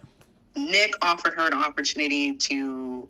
He was going to fund whatever business that she wanted, so she doesn't have to worry about Aerosol de Dumas. She didn't take that. She's had opportunities thrown at her, and I feel like some people just like to take the hard way out, and it just doesn't make any sense why they're writing the Phyllis character this way. Like, I was actually on board with the whole Aerosol de Dumas thing, with her teaming up with him, and then her taking over the companies once they use the AI software. It's like, why did you guys write this woman this way? Only for her to we don't even know what's happening with Phyllis right now. We don't know if she's helping the Abbotts. We don't know if she got the software from Victor. She went to Kane to say, hey, we should team up and work together. We don't know. There's a lot of loose ends with these characters. The last thing we saw on Friday or Monday was her calling Michael after she got kicked to the curb by Jack. Yeah, and that was it. Mm-hmm. We don't know what happened. I mean, I don't know. This was one of the biggest disappointments, was the way that they wrote the Phyllis character. Mm-hmm. Because if you're gonna have her, take all of these risks, and like they should create a storyline about it for her to fall. Let her catch some W's and then have her catch her big L in the process. But like the storyline is led to nowhere. Mm-hmm. It's like, I'm going to help you, Kane. Let's still the software. And then Kane was yo-yoing her around don't work here. I'll give you recommendations and come back to work for me. Learn about AI. Do this. It just made no sense. Mm-hmm. Like, it made not Lily, Phyllis look like a fool, because Nick was going to fund her company no matter what it was. Mm-hmm. No questions asked. A blank check for her to have her own company, like she's saying that she wants to catch a win. Why are you trying to work for people, but you put yourself in this position? Which is the same thing I can say about Audra too. But I don't know, it wasn't my favorite part. That's why I said Phyllis's storyline should have been her creating that AI instead of her stealing it from somebody, because she's a tech person, and they haven't given Phyllis a suitable storyline in years now. Like, she's just, I've always felt like Phyllis is like an interloper into everybody's storyline, and she doesn't really have one for herself. And this, having Phyllis create the AI software would have completely, I feel like, changed the way this whole thing was going. And it would have been more, it would have given her more of a purpose instead of her just being the little, trying to make her a schemer once again. Like, I miss the Phyllis that they used to portray, that was, the smart, business savvy, type of character. And they could have done that with having her create the AI software instead of, her just stealing it from somewhere else and trying to, I don't necessarily say blackmail, but, I don't know. Mm-hmm. It's just, I've just been so disappointed with the things that they've written for the Phyllis character over the last, 4 years now. Mm-hmm. It's just, I just shake my head at it. Like, you have Michelle Stafford, Like how can you not write viable, good storylines for her? And I mean, granted, she's been nominated for Emmys, and did she I think she win? won one in 24. Yeah, but either way, it still doesn't make up for me. It still has to be entertaining for the viewers. Mm-hmm. And I feel like that's been a complaint that I've seen online with the Phyllis character, is they're not like they just have her jumping in and out of everybody else's story, and having her act erratic. And I think that's what's getting her the because she's a great actress. That's what's getting her those nominations. But it doesn't mean that you shouldn't write good storylines for her. And they haven't done that in a long time. And this would Her have been a good storylines, opportunity for them. her storylines need to match how she dressed. Right. I mean, the girl, whoever her stylist is, kudos. That girl, her dresses are always a 10 to me. Yeah. Mm-hmm. Yeah, that's one thing you never have to worry about with Phyllis. She always gonna look good. Exactly. But they've just done a disservice to her character for several years now. Yep. And I mean, I guess with her getting nominated and winning an Emmy in 24, it probably doesn't help the argument. From the viewers that are saying, can you give her a real storyline, or give her a good storyline, and stop writing her to be this chaotic, like, not necessarily chaotic, but Interloper. yeah, the interloper, and just constantly 24/7 that woman is erratic about something. Mm-hmm. Yep. So, okay.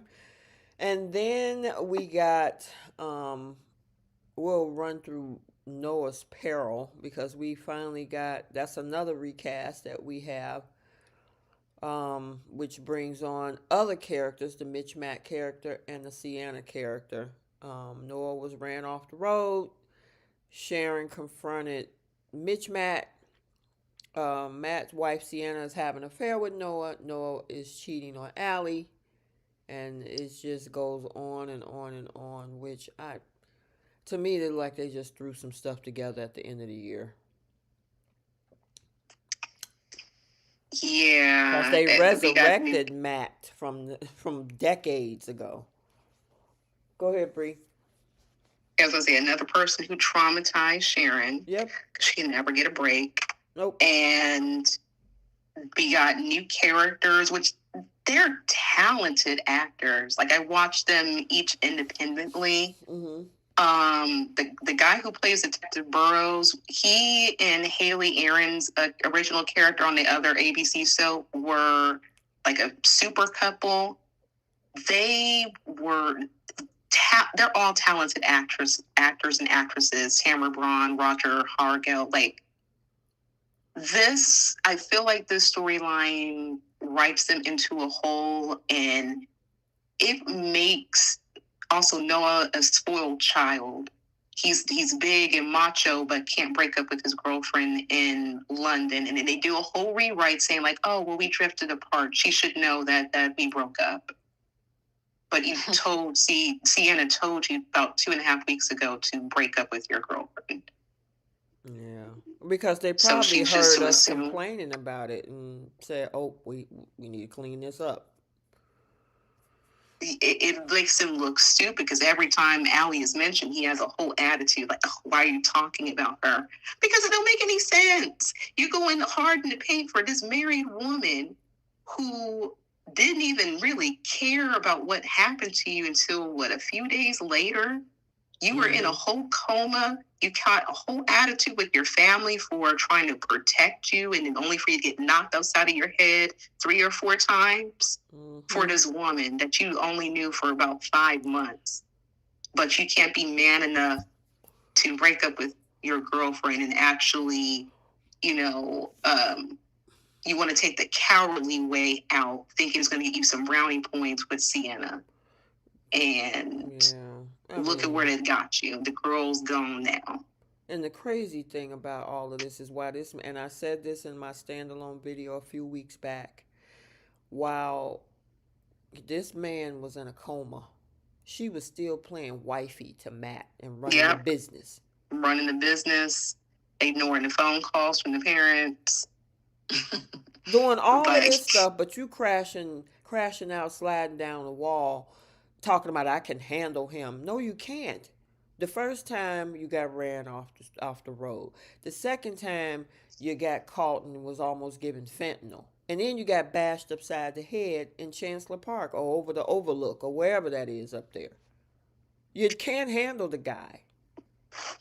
And you doing all of this, you brought this girl back to Genoa City, and then you turn around and put everybody in the line of fire because you simping over a woman that is somebody else's wife. Yeah. I don't even understand the point of them telling us that he was still with Allie. Like, we hadn't heard anything about Allie and Noah in years. Why not just tell us that they have been broken up for, a year now or whatever? They were already broken up.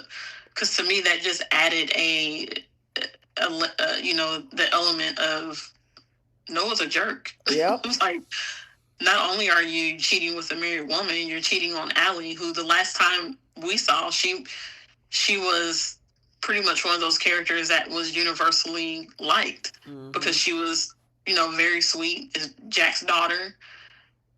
And people liked Allie and Noah when they were on screen together. So I don't know. I thought that part of it was goofy. If they weren't going to make, and I don't know, I could be wrong. Maybe in a couple months, they're going to cast somebody for Allie, and she's going to come to town, and there's going to be some drama there for a few months or something.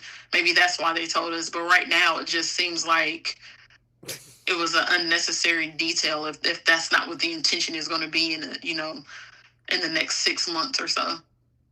Gotcha. My thing is there's the other issue of who they were on a different show. So on a different show they were mother and son. On this show they're lovers. Mm-hmm. So it's kind of like, I mean, I haven't even watched the other show, but just the thought of it to me, if I watch the other show and that's your son, and then you come over here and you're slobbing each other down, it's like, I don't know how to mentally transition my mind. Yeah, that would be like, think about Jackie and Thorsten playing lovers. Oh my God. Can you imagine? No. That was so nasty. Oh my Can you God. imagine? Or Victoria and Victor. Yeah. Mm-hmm. Or Nick and Summer. Nick and Summer. Or Danny and Vernon. Yeah, my God. Like, and Noah and Sienna, they tonguing each other down. And there are scenes I could go to on YouTube where he's calling her mom. Like, I love you, Mom. I'm curious about do you guys know how long they played mother and son? For a while. Mm. For some years. I know the soapies, they got all the in and outs of the ABC soaps, but they were playing mother and son for years. Interesting. Yeah, and then to bring them over to play lover, I'm not really invested in this. What you say? Tonguing each other down, all up in the mouth. So I'm like, I'm really not invested in the storyline as it is because it just Noah looks pathetic, and that's just another guy besides Michael. We saw Damien, we see Holden, and Kane. It's just a string of men just losing and crashing out over these women that are just like, okay, whatever. Yeah, but it will not be reversed. I don't have an issue with people crashing out over people they're into. I just want the story to be at least entertaining. Yeah, exactly. It makes sense. And I am not really entertained about this LA thing. I don't even know. I know that Josh Griffith liked to dig in the crates and pull out old characters, which is why we had a string of them over the past several years. With Cameron Mm-hmm. Kirsten bringing the Eve Howard character back, all of this stuff, and now you went back and pulled Matt Clark, who is supposed to have been unalived a long time ago. Now he's back. So, I just like, okay, whatever. Because where does it end? What's the end goal? Are you guys going to get rid of Matt and then Sienna and Noah are just going to be this happy couple for a while? What's the end goal? Hopefully. That's why I feel like they wrote this man into a corner. But something tells me Because Audra's he about to liking be, him too. yeah. That's where Mm-hmm. I would rather see Audra. I would rather, once all of this stuff with Matt Clark um, is resolved, they need to move Audra on over there with Noah and Sienna and give them problems. They need to move her away from Kyle and Claire Mm. because it's just I never really thought her and Kyle had that great of chemistry the first time around anyway. But the way that they've just been dragging out between the three of them, it's just been ugh, Mm-hmm. very, it's not entertaining. Gotcha. All right, and then we got the Victor Newman Chronicles. Oh God. So Victor undid the truce. We also had a situation where he decided to vehemently go after Jack. He decided to destroy Kane Ashby. He took on Jordan and Ian, was shot by Ian. Of course, we had Michael sticking by his side instead of worrying about his wife and family. And then now we're at the point where he's trying to destroy Jack altogether after he has clearly destroyed Matt's business and he has destroyed Kane's business. The fact that they keep dragging this whole thing on over the hotel room situation is blowing my mind. Yeah, that man is still butthurt over that. Like, what in the world? And he keeps spinning it in his head. He keep making it look like Nikki could have lost her life. No, Jack was the one that could have lost his life. Yeah.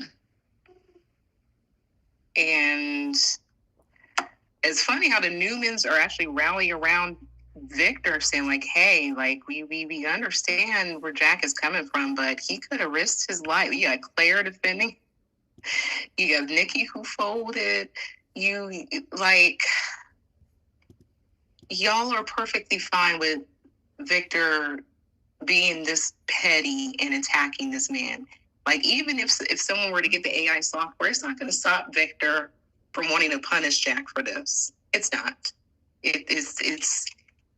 It would have to be where Jack has to be on a whole other planet at this point. Mm-hmm. And this is very disappointing with some of the writing on the show. Well, I would say for both YNR and Bold. Just all of these rewrites, and they dust off all of these feuds. Like, how many years are we going to go through with the feuds? Like, I can see Adam and Billy taking over that Abbott Newman rivalry, but you still have Victor active. And he is to the point where this man said, "Okay, Nikki, you want to go, get out my house." Mm-hmm. Because the pettiness is far more important to him than anything else. I'm like, yeah.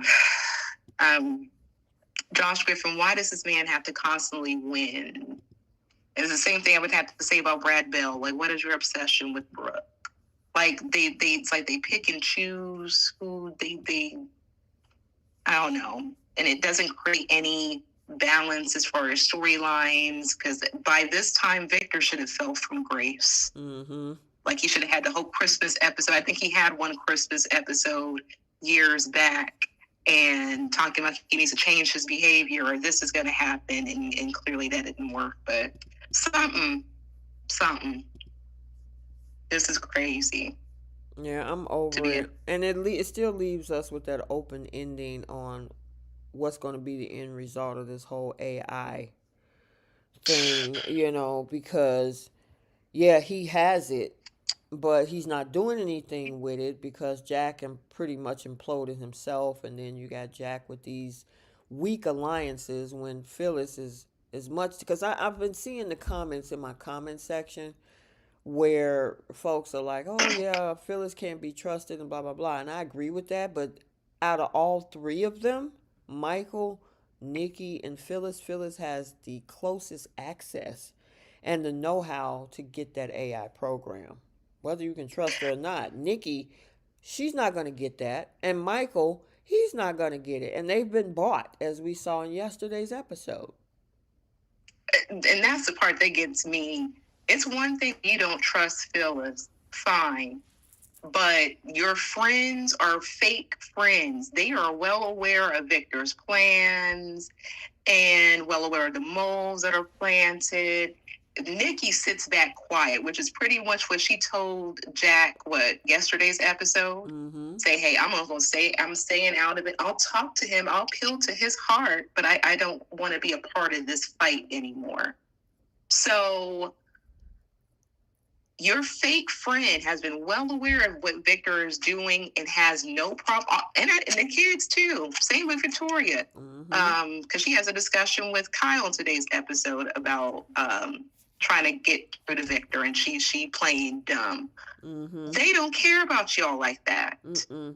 And then you got Michael, who is the side chick for Victor at this point. He's happy with any trinkets you give him. He's happy with any compliments you give him. He will jump and leap at the first ring of the phone call from Victor. Mm-hmm. This is what I'm saying. Jack has a lot of good, forget about who you trust. Who can get the job done? Exactly. Is the question. If you're a businessman, be tactical about your family business. Oh, I'm waiting for Nikki. I trust her. My relationship with her is just as important as hers with Victor. Clearly not.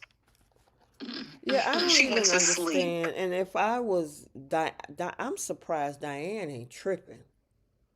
That's your ex. Oh, I should be pissed. Exactly. Yes.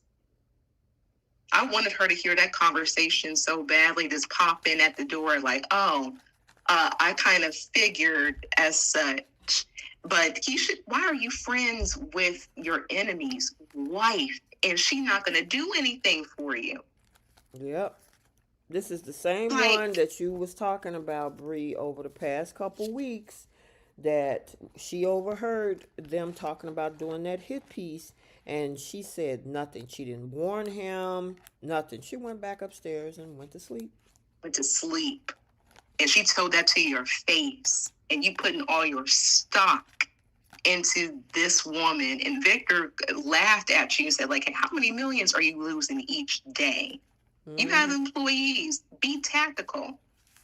Yeah. You talking about you can't trust Phyllis? What about the woman that you sleep with at night, who was lying to you for decades and then popped up when she felt it was convenient? Yep. And I'm like, Phyllis is a liar, but you're a liar too. But what difference does it make? Get the job done. Yeah, they were hanging their hat on the fact of, did she steal it? I need you to admit first that you stole it. It's like, why does that matter? For what? She don't owe you anything. She's trying to give you a service, just like you would pay any other hacker. How she got it, if she got it after doing anything. Do you want it? Do you want to secure your company and your children's and your grandchildren's legacy, or you don't? Well, here's the interesting thing, which definitely plays out. one who rules in other people's emotions tend to win versus those who lead with their emotions. And Jack leads with his emotions, thinking that, oh, you're going to do this for me because we're friends. Whereas Victor tapped into his wife and Michael's emotions of belonging and acceptance and gave this man a coin. And the man was like, I'll do whatever you want me to do. Just tell me. I'll go and walk into a Peruvian prison again. And Nikki just give her 1,000 jewels around her neck, and she like, okay, you know what? I don't want no more part of this. You go figure that out, Jack. Mm. Victor is smart enough to play into other people's emotions. He don't use emotions to do his thing. Now he is butthurt about this whole situation, but everything else, he's being, like you say, tactical and playing chess while Jack is playing checkers. Is he even playing checkers? I don't even Girl, know. he Can he play playing, checkers I at don't this know, point? old maid something. I don't know. He Oh man. I don't think he even know go how to set up fish. his checkerboard at this point. He can't even. Boy, how does he make Diane look like the smartest abbot of them all at this point? Even Billy is like, dude, I don't think that's a Yeah. good idea. We need Phyllis. And he allowed Christmas to roll by, days to go by, waiting for Nikki or waiting for Michael, and you losing millions per day. Yeah. And Phil, you guys, you had Billy go to Phyllis prior to Christmas to see if she could extract the AI software. She's like, hey, we can make a deal. Give me Marchetti for my daughter, and it's done. And now you want to drag your feet saying, oh, I can't trust her. We have other options. Well, how about those options now? And here's the thing, I have a feeling that, and here's Phyllis only wanted Mercati given back to her daughter. That's it. She Mm-hmm. ain't asking for millions of dollars. She's not saying let me run Jabot. She's like, listen, I need my daughter out of the line of fire. Let me help you. Just give my girl her company. What was so hard Yeah. about that? And he even said, oh, I would have no issues with that, but we can't trust Phyllis. Like, there's always something underlying with Phyllis. Okay. And once again, do you want to save your company? Stop worrying about what this woman's ulterior motives is. She told you what the deal is. She says she can get it for you. Do you want her to stop Victor or you don't? Honestly, at this point, I just want Phyllis to go get it for herself then You Victor know don't what have it and you don't have it either, Jack. I'm hoping? I want her to steal the AI software and extract the company that Victor was building with Audra, since it already had the stuff off the ground or about to be off the ground. Jabot is pretty much the doors are closed with Jabot and they're losing millions. She could start a cosmetic beauty company and steal that client base That's a good and have that for option. herself. I can see that should work. Like something, like really, because the way that she looked at Jack, I would like for her to compete with Jack in that regard. Don't take the company. Don't be foolish and catch a big old L trying to steal Newman Enterprises. Just extract the software and get that company that Victor was going to give to Audra. Yep. I And agree. attack Jack where it hurts, where it affects his business, and you prove you're the better businesswoman. Since you wanted to get the cosmetic company anyway. Yep. Get that off the ground, especially since, and also don't make it seem like you got the software. Make him think that, have him hope and wish for Nikki and Michael to help them out. Let that company just sit in the dark while your company is catching all the light, all the shine, and all the customers. Yep, I agree. I agree. All right, that was a lot for this year. I mean, I guess some of the stuff that we got to look forward to is how Jabot is going to get saved. Um, what's going to happen with whether or not this truth is going to come out with Audra and Holden. What happened to Sienna? What they going to do with her? And then I could care less about this Daniel Tessa thing. Yeah. I wonder is Victoria gonna Mhm. finally move on with Nate? They playing tiddlywinks with that. I mean, oh, we're just friends. Okay, whatever. And Nate is stupid to get back into the Newman fold, in my opinion. Can I say my biggest gripe with YNR this year Sure, go ahead, was girl. the way that they ended the Chancellor family by killing Chance off. Yes. Chance he didn't get a on screen funeral, nothing. They Nope. first they broke him and Summer up, which I love Summer and Chance together. They had putting those two together was a great mix of two powerful families Mm-hmm. that they could have extended the Chancellor bloodline some more, but instead they shipped Summer away Mm-hmm. and they unalived Chance, and it was so unnecessary. Like if they wanted to write the Chance character off, he could have very easily just left town Right. or decided to go be with Summer in Paris or Italy, wherever she is. Like, what was the point of ending one of the families that has been with YNR since I believe the beginning of the show, right? I think so. Like that was insane to me. I still can't believe they did that. Yeah. Well, now that was YNR, y'all. That was YNR, y'all. What y'all think? What if y'all gave an overall grade of the year? I'm gonna give it a solid C. It's passed. I'm gonna give it a solid C. What? Wait a minute. What did you say? They getting an F from me this year. Oh. I can't think of a single, and I'm not saying this because I feel like everything has to go my way, or that I have to like every single storyline. But there hasn't been a single satisfying thing that has happened on YNR this year. Wow. I mean, I guess the Danny and Cricket wedding was a positive thing that happened. That's cool. But like as far as storylines and moving plots and like character development and outcome, there hasn't been anything that I've enjoyed. Maybe the only thing is Holden, the addition of a new character who they finally, um, I guess, have kind of pulled back on him being kind of like a creeper, because I felt like for a while he was a creeper when it came to Audra, Mm. because he was just persistent in um, you don't have what we had in LA, and I know you want me back, and but like they just kept doing that with him, and Audra That wasn't giving rewrite. him. Mm-hmm. Huh? What'd you say? That rewrite.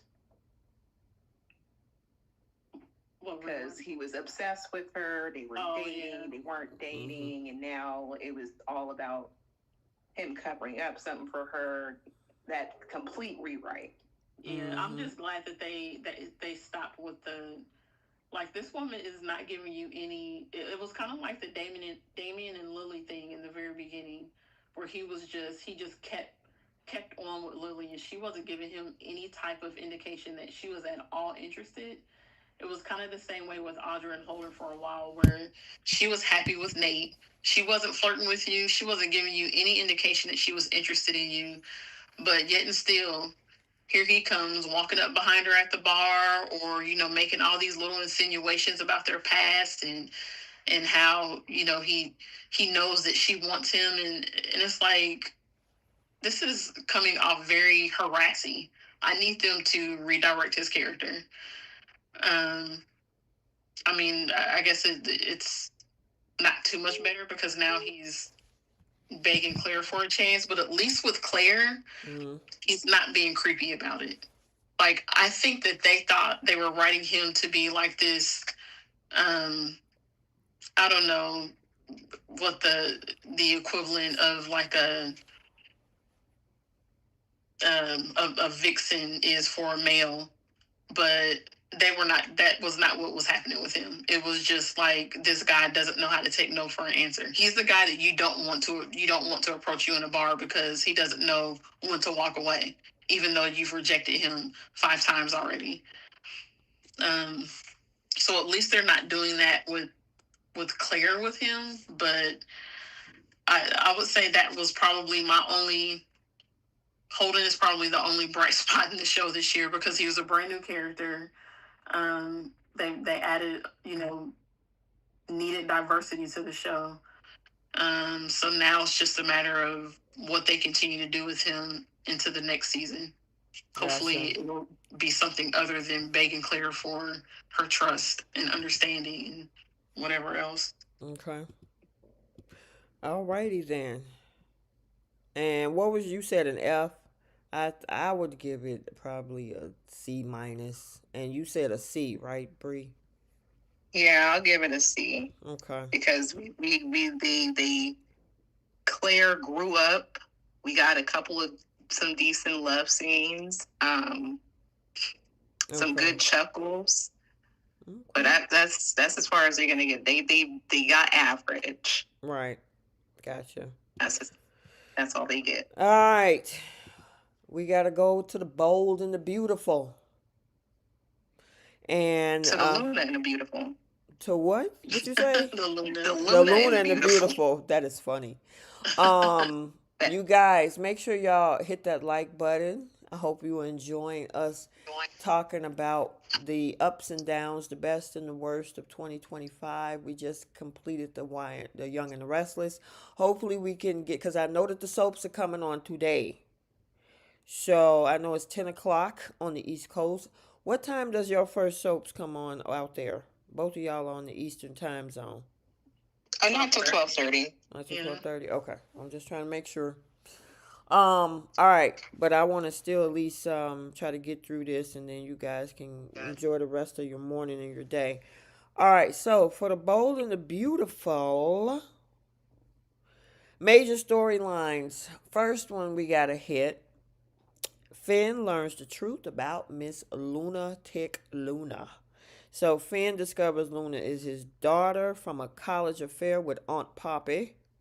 Steffi forbids Finn from seeing Luna due to her violent crimes.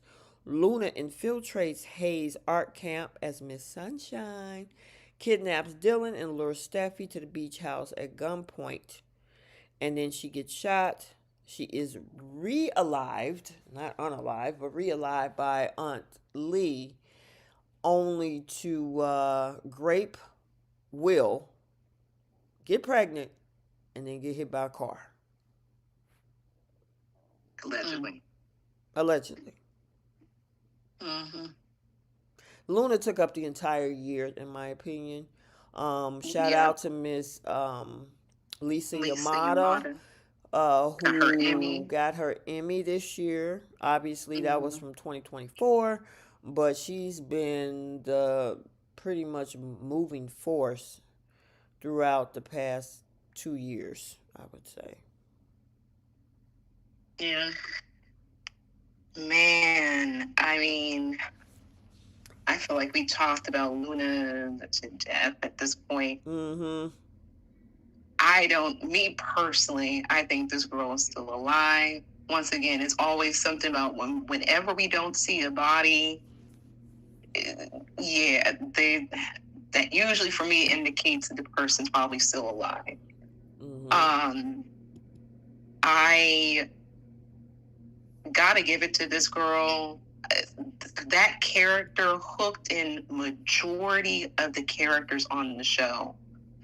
And I feel like, I think we all said this, they kept writing her back and forth into a corner. There would have been a completely different direction I would have wanted her to go in. But I know the actress is booked and busy and got other shows and different things to do. but I feel out of all of the villain characters, she was definitely the most lethal. She did so much in a short time frame. Nothing compared to Sheila, but she was well on her way. Like literally mimicking every single storyline Sheila had in the last 2 years. Mm-hmm. But I'm kind of happy we're getting a break from Luna, because almost every other word was Luna from the characters, and I I understand that her driving force was to try to always figure out who her father was, have a relationship with her dad, and finding out that it's Finn, and then trying to want to have one, and Steffi's in the way, and blah, blah, blah. And this was literally Sheila scripting a Sheila storyline from season 36, every ounce of it, from avoiding going to jail to faking her unaliving. That's why I think Luna's alive. To Steffi saying to not have a relationship with her, and everything came up roses for Sheila. Now we have Luna. I just every ounce of this show was consumed by her this whole year. And then the other part of it was Will and Elektra and her losing her V card. So it's nice to kind of get a mental break from all of this in a roundabout way. Like I feel like talked out when it comes to her. Okay. What you got, Keish? Um, well, y'all know how I feel about that Poppy and Finn twist. That was probably one of the most disgusting things this show has ever done. I was surprised I was right about that. Yeah, I understand that Bull likes to.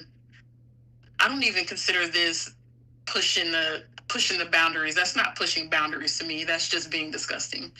And I will never understand why Brad Bell likes to use that trope of people that are nearly related, whether they're biological or not, having that kind of a sexual relationship.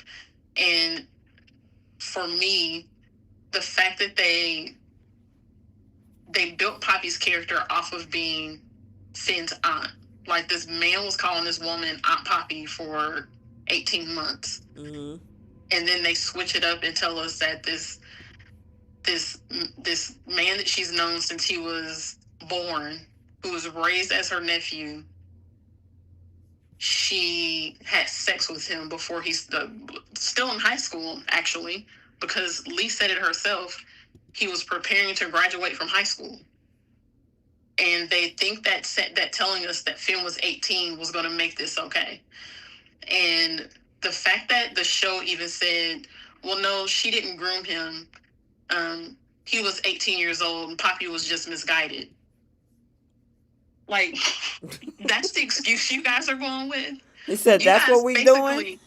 Yeah, like, you guys basically gave us all of these details that you didn't have to give us, but gave us all of these details of Finn was a senior in high school, that his parents were barely home, that his parents trusted her to, help him out around the house, whatever the case. I thought he was a freshman in college. No, Lee specifically said he was graduating high school. He was preparing to graduate high school.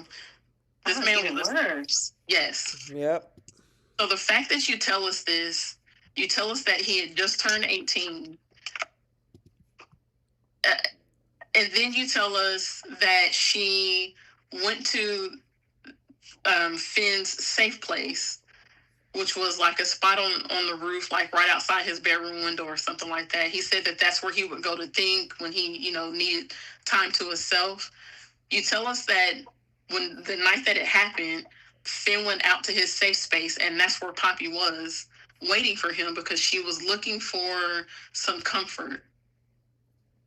And then you tell us that she didn't groom him. That's the kind of idiocy that pisses me off with Bold. Because none of that detail was necessary. If you were just going to tell us she wasn't a groomer, because everything that they explain of how that situation happened, she sounds like a groomer. And then so they do that, but then they don't even have Poppy regretful or remorseful of what she did. She doubles down on it when she's talking to Finn, telling him that we shared something special and that we shouldn't be ashamed of it. While Finn is telling her, I realized over the years that what we did was wrong. So Finn understood that it was wrong, but somehow you don't get that. And then you say to her mother's face that they shared a special connection and he wanted it as much as you did. Like, they totally destroyed Poppy's character for this storyline. Totally destroyed her character for this storyline. And I don't care if they try to bring her back into the fold and everybody's nice to her again. Like, I can't unhear those details and unknow that information about her. So, like, when I see her on screen, her character just disgusts me now. Like, I don't even want her on screen anymore. But they basically did all that for the sole purpose of making Luna Sheila's granddaughter, so then they could connect Sheila into this storyline and give her something to do. And for me, I don't think that was worth it. I don't think they needed to do all that just to connect Sheila to the story. And we know that that's what happened because Brad Bell says it in an interview that he couldn't wait to discover the relationship between Luna and Sheila. So this wasn't even about Finn and Luna connecting and making it some type of a conflicted thing for him. This was literally all about Sheila and Luna. And there's so many people that had to dumb down in order to make this work. Lee was one of them. Lee was a character who couldn't stand Luna's guts before we even knew Luna was a psycho. Yeah. She didn't like Luna just because she was Poppy's daughter. But somehow, just like your mother. Right. And she's still she's still blood related to her. That's her niece, right? But somehow we switched Lee from despising Luna for no reason at all to now trying to save her from going to jail, taking her from the hospital so she can save her from going to jail. What kind of sense does that make? Like the choices that this show makes sometimes is just I don't understand it. It's like, what did you guys smoke before you went in the writer's room? Wow. I need to understand what the thought process was behind this. And then they made Lee and Sheila besties. That was the most random thing. Very ever. Random. And before that, Lee and Sheila were Poppy and Sheila were, I guess, becoming friendly with each other. She's going to the restaurant, confiding in Sheila about how she feels about what Luna did to her, and Luna being in jail. So I don't know. This show just frustrates me. Some of the stuff that they come up with, just so they can write some type of storyline that has some crazy shock factor to it. And I'm also with you, Bree, where I don't believe Luna is dead. This show has done Back from the Dead so much that anytime that they kill someone, it's not believable. You don't believe it. So you see the body, like right. you saw Damien's body. He's gone. Right. Yeah, you're just waiting for the day that the character comes back, because you know that no one on Bold and the Beautiful ever permanently is deceased. And right. The way that they did it with Luna was just so, like, suddenly she lost the baby. and then she gets hit by a car. We don't see her actually get hit by the car. Nobody goes to the hospital. Nobody goes to identify the body. There's no memorial service for her, no funeral. So they can't really expect us to think that she's no longer here. Right. I don't know if they I don't know if they really think that they pulled off a we tricked them, or if they know that we know this and they're just trying to figure out now how to write her to come back. It's just I don't know. I, so many face palms when watching this show. Like, uh, Gotcha. You got it all out, Keish. for now. Yeah, I mean, I just didn't like the fact that Finn went through all these blood tests and everything only to tell this girl that she was his father and then to just poof disappear. I don't want to be bothered. I don't want you part of my life. Why did you go through all that? And granted, she deserved to know the truth, but they made it where when Steffi pretty much blocked everything off, he was like, okay, you know what? My focus is the family, and that's fine, but you dropped that bombshell and expected Luna to do what with it? So, I mean, the rest of this stuff, was just them utilizing Lisa Yamada's talents to be the supervillain of the show to keep it going and keep it interesting. And granted, with the new storyline with this war between Katie and Brooke, it is definitely giving us a break from the whole Luna thing. Because it looked like maybe Miss Dillon might have some issues too. Mm-hmm. So, that's my thoughts. Yeah. All right, we got to talk about Liam's inoperable brain tumor. So Liam confronts Bill for getting Luna pardoned. He collapsed, hit his head, diagnosed with an inoperable brain tumor, told he had little time to live. He tried to begin reconciling with Steffi and Hope and the girls, only to find out that Grace Buckingham was using this lie to pay off gambling debts for Reese. And then, of course, he wasn't ill. But again, there was this whole thing, and Bree and I talked about it, that Scott Clifton talked about the fact that they were about to let him go and in his character, only to not let him go and decide that he was fine. Mm-hmm. And now he's back and, married to Hope Logan.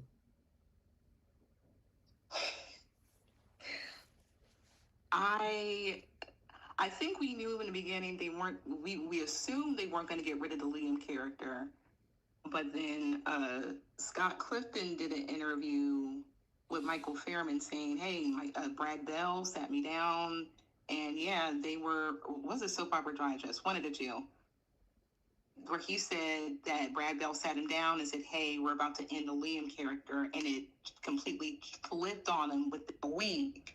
And they said they're going to keep the character around, and then they wrote the Dr. Buckingham exit to try to keep his character around.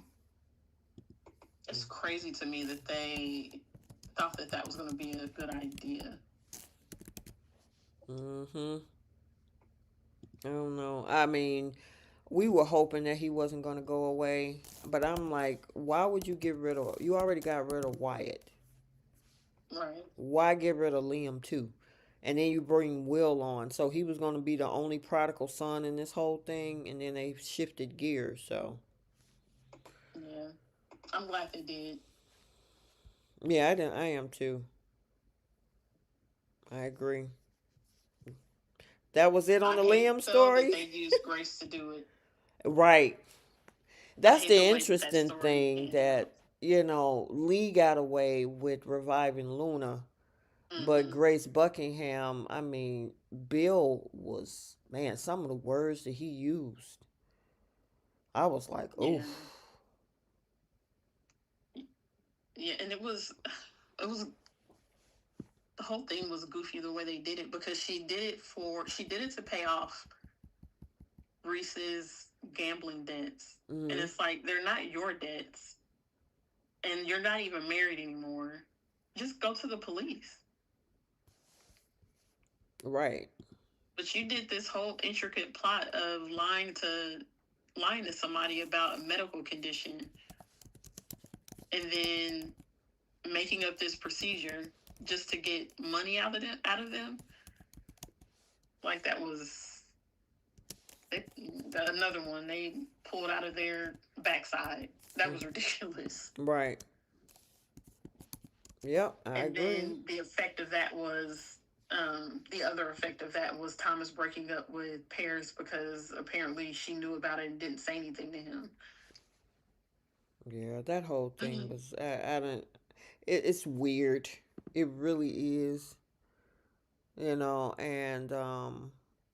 know. I just think I keep my comments to myself on that one. I won't. The big thing with that was the optics, Mhm. and we know what optics we're talking about. Mhm.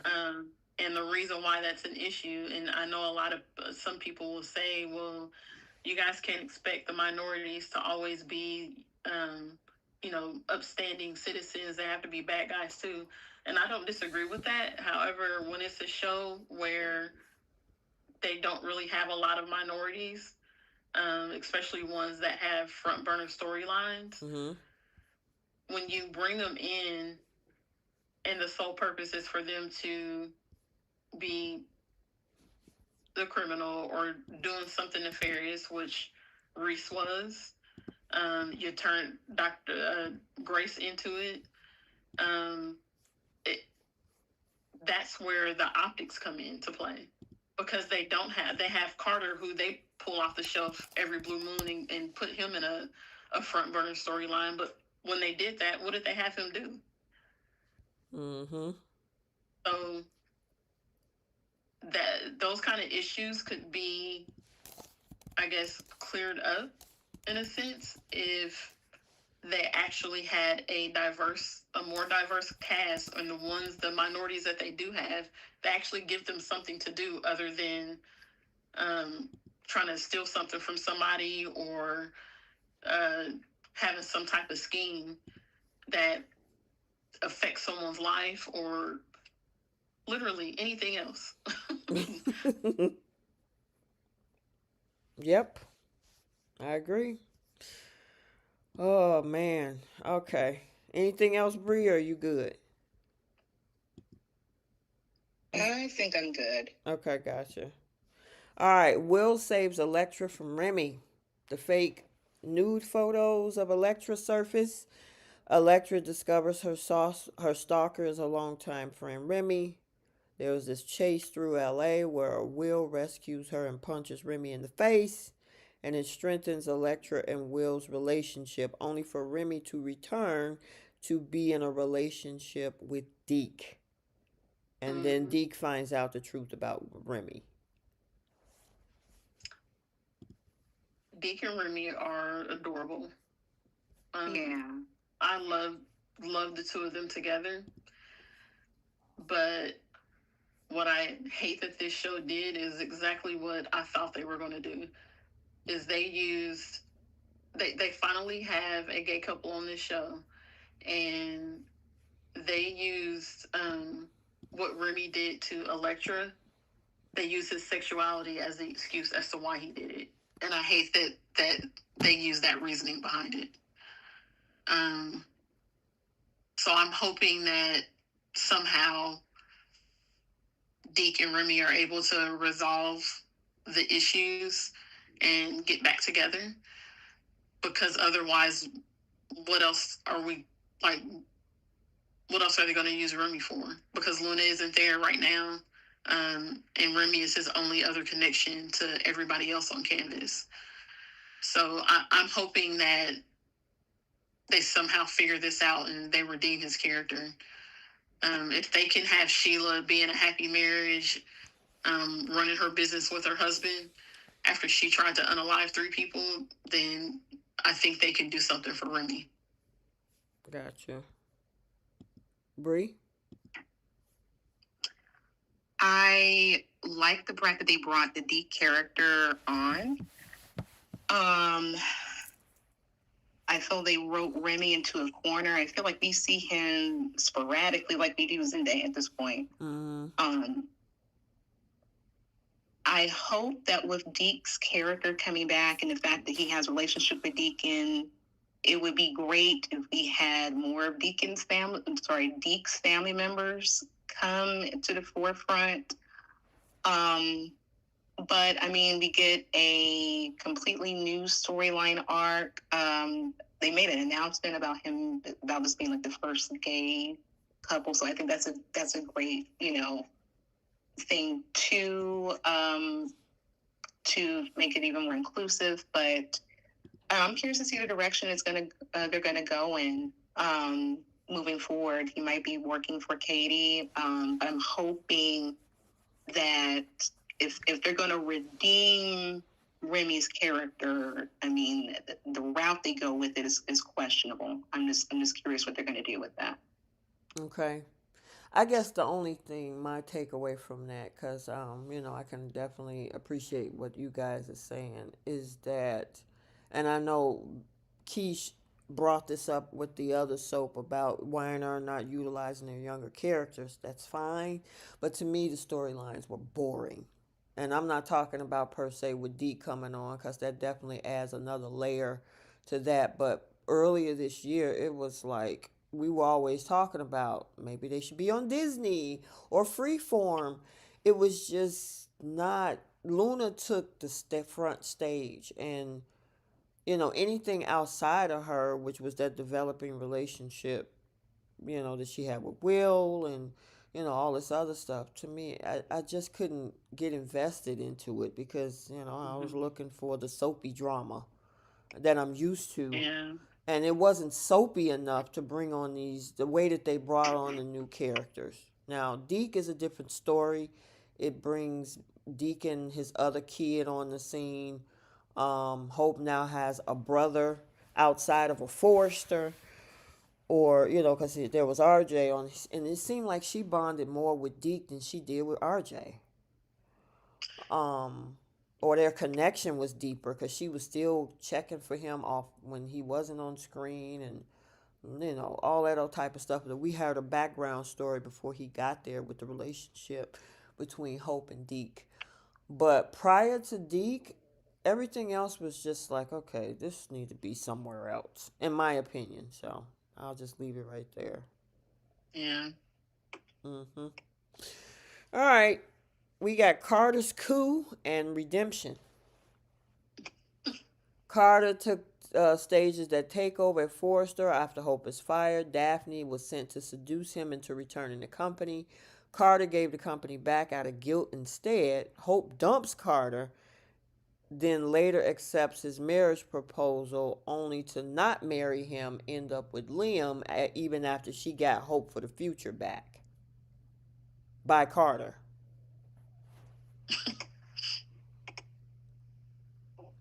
That coup was crazy. Well, they should look, another lesson learned for Carter. I can't even feel sorry for this man. I don't. This is what you get. She was dragging her feet about getting engaged, and she was quick to try to leave you when she found out Liam was sick, and was about to let you really just sit there and wait. But she, like Claire was having Kyle wait just in the wings, just until she got good and ready, because she was fired for about a good month and a half, and she was still having. She was supposedly still upset that Carter side with the Foresters and giving the company back. Yeah. So I guess my whole thing was, I know they tried to, because this was also during the time when Luna was considered not around, so they needed another storyline. And my issue is that they tried to rewrite history prior to that. With regards to the Hope and Thomas situation, they made it more that Carter was enamored with Hope when he technically was still with Katie, but that didn't exist. It was a 3 or 4 rewrites in there where they tried to wipe out Thomas at the time, and Yeah. stick Carter back in Italy in 2023. So, I mean, Which, and there were other ways that they could have written that with Carter and Hope. Like, we didn't need Carter to out of nowhere tell, like, we didn't need to hear Carter has been in love with Hope all these months and he just never said anything. Like, the way that he was going at Ridge and Steffi, it could have just been they were bonding over the fact that they both felt like they were being mistreated and they were unheard, and that's how their relationship developed. Like, mm-hmm. that's what she should have been doing over um those months that they had her obsessing over Finn last year. Mm-hmm. It should have been her and Carter bonding together leading up to this takeover. That would have made much more sense. But trying to tell us that he'd basically been eyeing her since Rome when he was still dating Katie. Mm-hmm. Like, let's be for real. Exactly. It's like, do you not know that we pay attention? And Yeah. especially us as vloggers, or people who we sit and talk publicly about what we see. It's like, you do realize we're going to bring that up, right? I think Bold has just gotten to the point where they don't They care. don't care. It's like Bill is Bell is a troll. He don't care. He just troll you to death. So, Mm-hmm. yeah, but you know, this it was interesting how Hope turned on him the moment he gained a conscience, and she was done with him. She wanted the power. She didn't want Carter. She wanted to one up Steffi. That too. Yep. And And then that whole thing was a rewrite. Them talking about how the Logans have been mistreated for years, and they have uh, just as much of a say in what goes on at Forrester as Steffi and Ridge do. And it's like, the delusions that are coming out of these people's mouths right now is insane. same, exactly. Like, you guys are employees. What do you not understand about that? Employees. Just because Brooke is married to Ridge and um, Eric adores Katie and is married to Donna doesn't mean that you have the same amount of say in that company as the owners and the CEOs. Yeah, they But look at I that blame that as on like, Ridge and Eric, though. yeah, they make it look like that Logan's over there have a legacy to protect, and it's like, what? You don't own stock in the company. What legacy? You work there. Right. Mm-hmm. You get a paycheck just like the guy in the warehouse does. Exactly. It's just a bigger one. That's it. Right. Yep. And that's a mistake that this show has made over the years, is not having the Logans, which is the other major family on the show. Why did they not have their own business? Like, why did it take until the end of 2025 for them to have one of the Logans step outside of Forster Creations and have their own company? Yeah, and the thing is, Brooke want to keep it under Forrester, Which is crazy which to is me. crazy. Hope is not a Forrester, so if anything, you would think that she would want something for Hope Mm-hmm. that is in the Logan family. That way, she doesn't have to depend on staying in the Forrester's good graces. Well, she But do. again, Mm-hmm. I blame Ridge and Eric, because over the years they've allowed those women to think that they have just as much right in that company as Steffi and Thomas and any of the other Forresters do. Well, we do know Hope do have another legacy. I mean, her dad do own a pizza restaurant, the best one in town. So And that's true. That's as good as it's gonna get. Because mm-hmm. she's not gonna have the same legacy as Rick or Bridget or even RJ. She need to get over herself.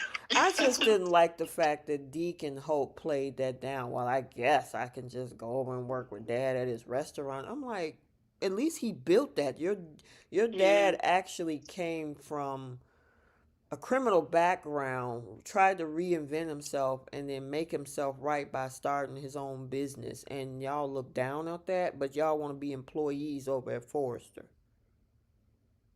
Yeah.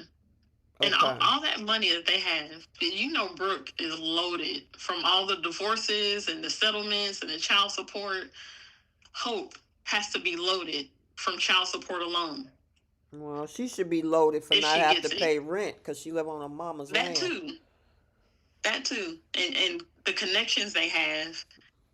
And you're telling me that you want to continue to just work for another family and make another family money, a family that you claim treats you like crap? Right. I don't understand it. Yep. You got anything Liam else? would probably do the same. Sorry. Go ahead, girl. I was going to say Liam would probably do the same thing for Hope that Bill just did for Katie if she asked him to. Mm-hmm. Now that's going to be interesting. That's probably going into the 2026 thing. Is what is the Hope going to do or say once finding out that Liam was the one that helped take that trademark? But that's a whole different conversation. Yeah. Bree, you got anything else on the coup? Uh, Not really. this really brought Carter's character down. I'm surprised they forgave him after he was completely disrespectful. Mm-hmm. Like, I would have fired him. Like, there would have been no way for him to come back. He could have worked at the pizzeria with Deacon at that point. But they gave him a second chance. They gave him both of his jobs back. But even still with that, he still didn't see the light when it came to Hope. He was still trying to marry this girl and going to that about getting her line back, and she still wasn't fully committed to this man. Mm-mm. Nope. That's one of the issues with this show, just having one primary company that Yep. all of the business related storylines are basically Forrester related. Like, I know Spencer is there, but until this thing with Katie, there hasn't been a Spencer business storyline. Right. So when this whole thing happened with the coup, it would have been like they could have fired Carter. He could have went and worked for one of the other companies that Right. was part of the show. But because it's just Forrester focused, they have to do the illogical thing and have him come back to work at Forrester. Yep. Like, this whole thing with Katie would have been actually good for them to have started up around that time. That way, when they got the company back, they fire Hope, they fire Carter, and they go work for Katie. Yep. Because Katie was team Carter and Hope in this. Yeah, that's true. That is true. Yeah. Okay. It was something else I was going to say about Hope, but I had just forgot about it just for that second. It'll probably come back later. All right, we got to talk about Ridge's romantic ping pong. Ridge dumped We Brooke for tried to being forget that. CEO, quickly reunites and get engaged to Taylor. Nick returns, romances Brooke. Brooke nearly drowns in Italy. Ridge changed his mind again, and Ridge dumped Taylor and married Brooke immediately afterward. Another pointless situation that we all predicted was going to happen. Maybe not necessarily the way it happened, but we all knew as soon as this takeover crap was done, Ridge and Brooke were getting back together. Yeah, and you know what? I don't feel sorry for Taylor in this because she came to town the end of in September of 2024 talking about how she had broken heart syndrome because of this man, and then you turn around and you get engaged to him only for less than what 2 months for him to flip flop on you again because he couldn't imagine life without Brooke as she fell into the ocean. And then as soon as he broke up with you, he calls an emergency meeting in the CEO office to get married. That was it. That was the thing for me. Like, they didn't wait a couple weeks. You sound kind of muffled, Keish. What about? Is this better? Yep. Yeah. They didn't wait a couple weeks. They didn't even wait a couple months. Nope. Or a couple of days, I mean. He, in the same episode, the same day, went and married Brooke. Yep. And it's like, Taylor, if that isn't enough of a sign for you to never, ever, ever want to give that man another chance, then there's nothing that can help you. Yep. Only for her to now try to get involved with Deacon, who's married to a psychopath. All the options she has. Yeah. Boy, they could have left Taylor alone at this point. Mm-hmm. Why'd you bring her back? Exactly. Why did you bring her back? And on top of that, why did you put her in this position to where she was living over at Eric's house? Eric's playing in her face, lying to her, and then wants to create like this fake friendship. I'm so glad that she called him out. It's like, don't be fake with me too. Mm-hmm. Like that was beautiful. But the cowardly way that Victor went as far as to they were going to pick out a date, got the grandbaby involved and everything for him to just kept dragging his feet, celebrating the holiday with her after they came back from Italy, and everyone saying like, you need to do it today for Brooke is gone. Brooke is going to forever be there.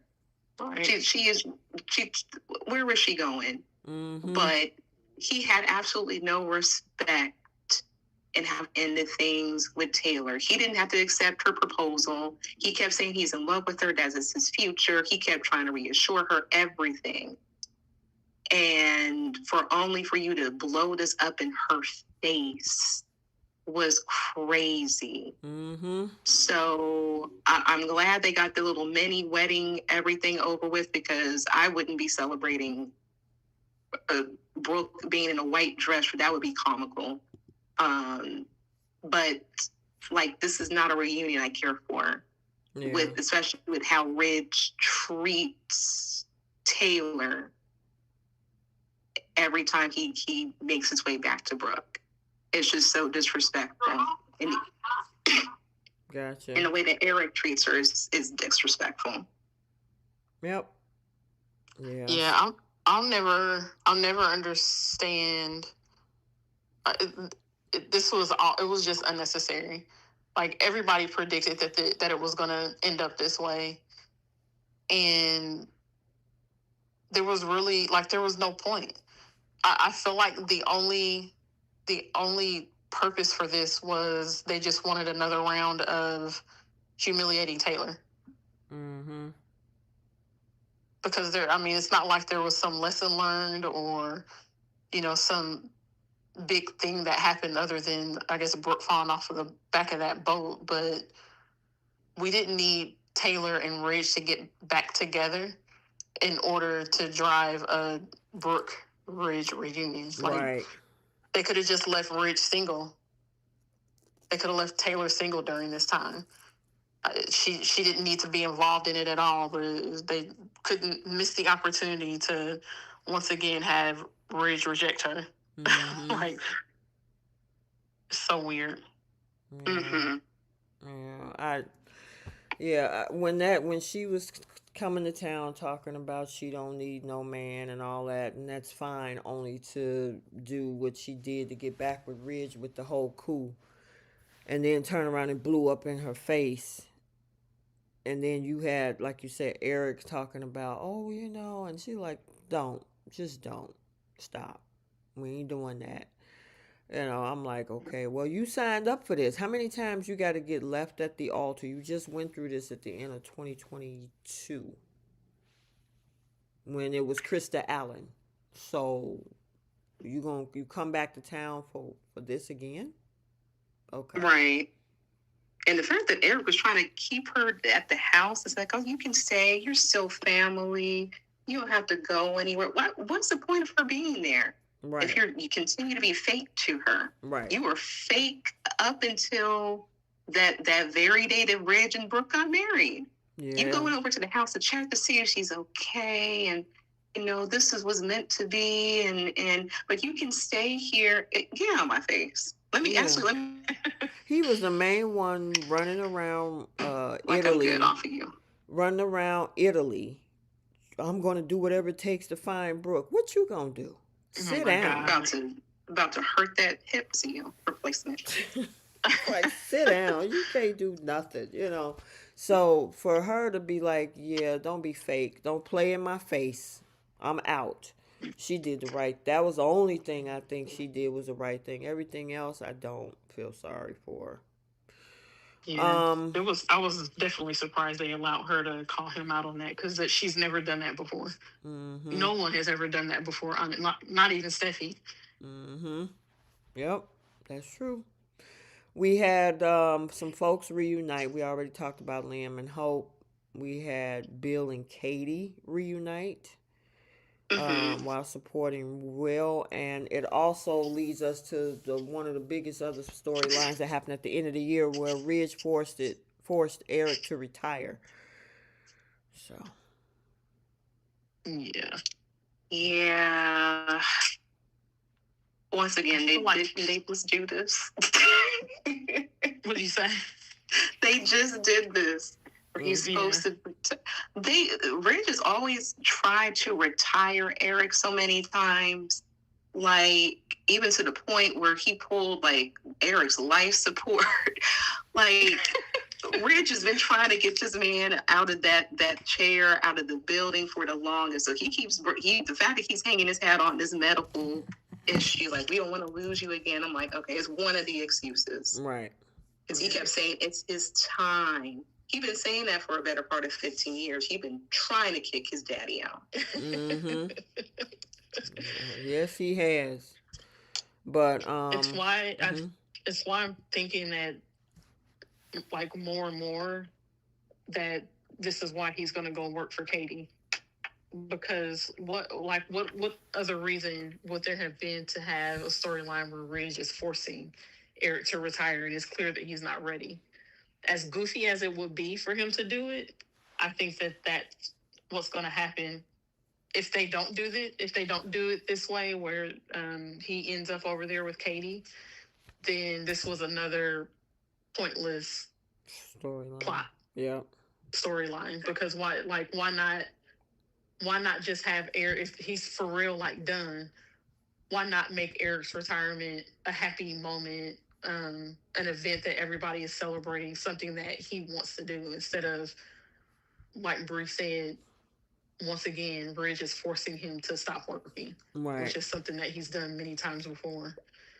So Yeah. I have a feeling that maybe they are going to put him over there with Katie because he's just so desperate to get back to work, and that's the only way that he'll be able to do it. Yeah. And the thing is, that was a whole push out. You know, how you surprise Mm-hmm. somebody with a retirement. Usually the person that's retiring says, "Hey, I'm putting in my notice of retire." Hey, speaking of, I Right. mean, Keish, you put in a notice that you were going to retire. They didn't give you a surprise retirement, did they? Oh no, I put my retirement paperwork in exactly 12 months prior. On the Exactly. first day that I was eligible to do it, that's when I did it. It wasn't a surprise for me. Right. They didn't come in your office and say, "Surprise, you're retired." Right. No. And that was a Exactly. weak. That was so weak. How is it? I founded a company, and the best you guys can do to try to send me off was get 2 gold balloons, And a some In my cake, cake. office. and a cup and a couple of cups, and say this is your retirement party. You got Brooke acting like she planned the party of the century. No, No. this is the founder of the company, and this is the best that you can do, and it's supposed to make you feel Right. warm and fuzzy. Mm-hmm. Yeah. I kind of Balloons want and to a couple of quickly touch sparklers. on, because we kind of talked about Deacon and Taylor getting close, but Taylor's being quite manipulative in what she's telling Deacon, because when it came to that wedding that Hope and Liam had, you know, Sheila was struggling to not go, and she actually stopped herself. but they didn't give her the credit for stopping it herself. They harped on the fact that she even thought about it in the first place, and Taylor played upon that. And even Sheila herself had to tell Deacon, like, listen, you know what? Hey, I'm proud of the fact that I didn't move on my impulses, you know, because she loves that man. That man been keeping her in her soft girl era. So, Right. mm-hmm. He was loving on all eight of them toes. And I'm like, Taylor, first of all, why would you want to get yourself involved knowing that if you were to leave Sheila for you, that's not going to stop Sheila. That puts you in the line of fire with Sheila. Right. Because the reason why she is in her sophomore girl era is because of that man. She loses that man, she gonna lose all her sanity. Mm-hmm. She lost it, but she got a little bit of it back, but she gonna lose it for real, once her husband goes to you. So why would you not really heal? I don't feel like Taylor's done anything wrong. She ain't done nothing but talk to that man. She's not manipulating him. She hasn't tried to come on to him. She's talking to Deacon in his sessions, and that's it. I mean, she didn't try to keep him from going back to Sheila. If Deacon ends up over there with Taylor, it's because Deacon wanted to do that, because he was looking for a reason. It's not because Taylor manipulated him into it. I find it interesting how he had a whole therapy session at the day of his daughter's wedding at night. So you call yourself worried about Sheila making an appearance, ruining the wedding, but you come to Taylor's office for a supposed session, and you bring pizza as a whole little dinner date, and then you have Taylor who said, "Yeah, Sheila came back. I was worried about her going back to her old ways." The point is, she didn't. This man told you the wedding was a success, and yeah, he had concerns, but everything was okay. So why are you egging on and planting these seeds that she's turning crazy or she's spiraling, when the very next day she had a whole pleasant conversation with Deacon, said, "Okay, I'm not going to ruin anything for you. Nothing's going to change with that. I respect you. I respect your daughter." And he looking all disappointed. It's like they both want Sheila to crash be the out. excuse that brings them together. Mm-hmm. That's what he wants. That's Taylor just told him what they talked about. Yeah. Taylor being passive aggressive. Yeah, she's being very passive aggressive, and from a professional standpoint, she's kind of crossing ethical lines, treating Deacon, who is still married to Sheila and whose family is intertwined with her own. And with this whole dynamic, it creates a situation where whatever advice that she gives him becomes biased and could be seen as manipulative. And they addressed that. They addressed that when he went to Taylor for help, and she said that. She was like, "Are you sure you want to talk to me? I can be biased about this." And he was like, "No, I trust you." Well, so but she's the one with the license, though.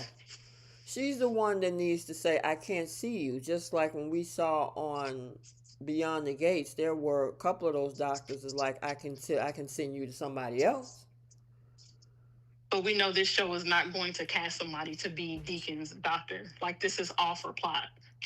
Right, which she is being. And it's also Sheila is stepping over a line by going to Taylor's office and asking her questions about her sessions with Deacon. She knows that that's not okay. This whole thing. But she keeps doing it.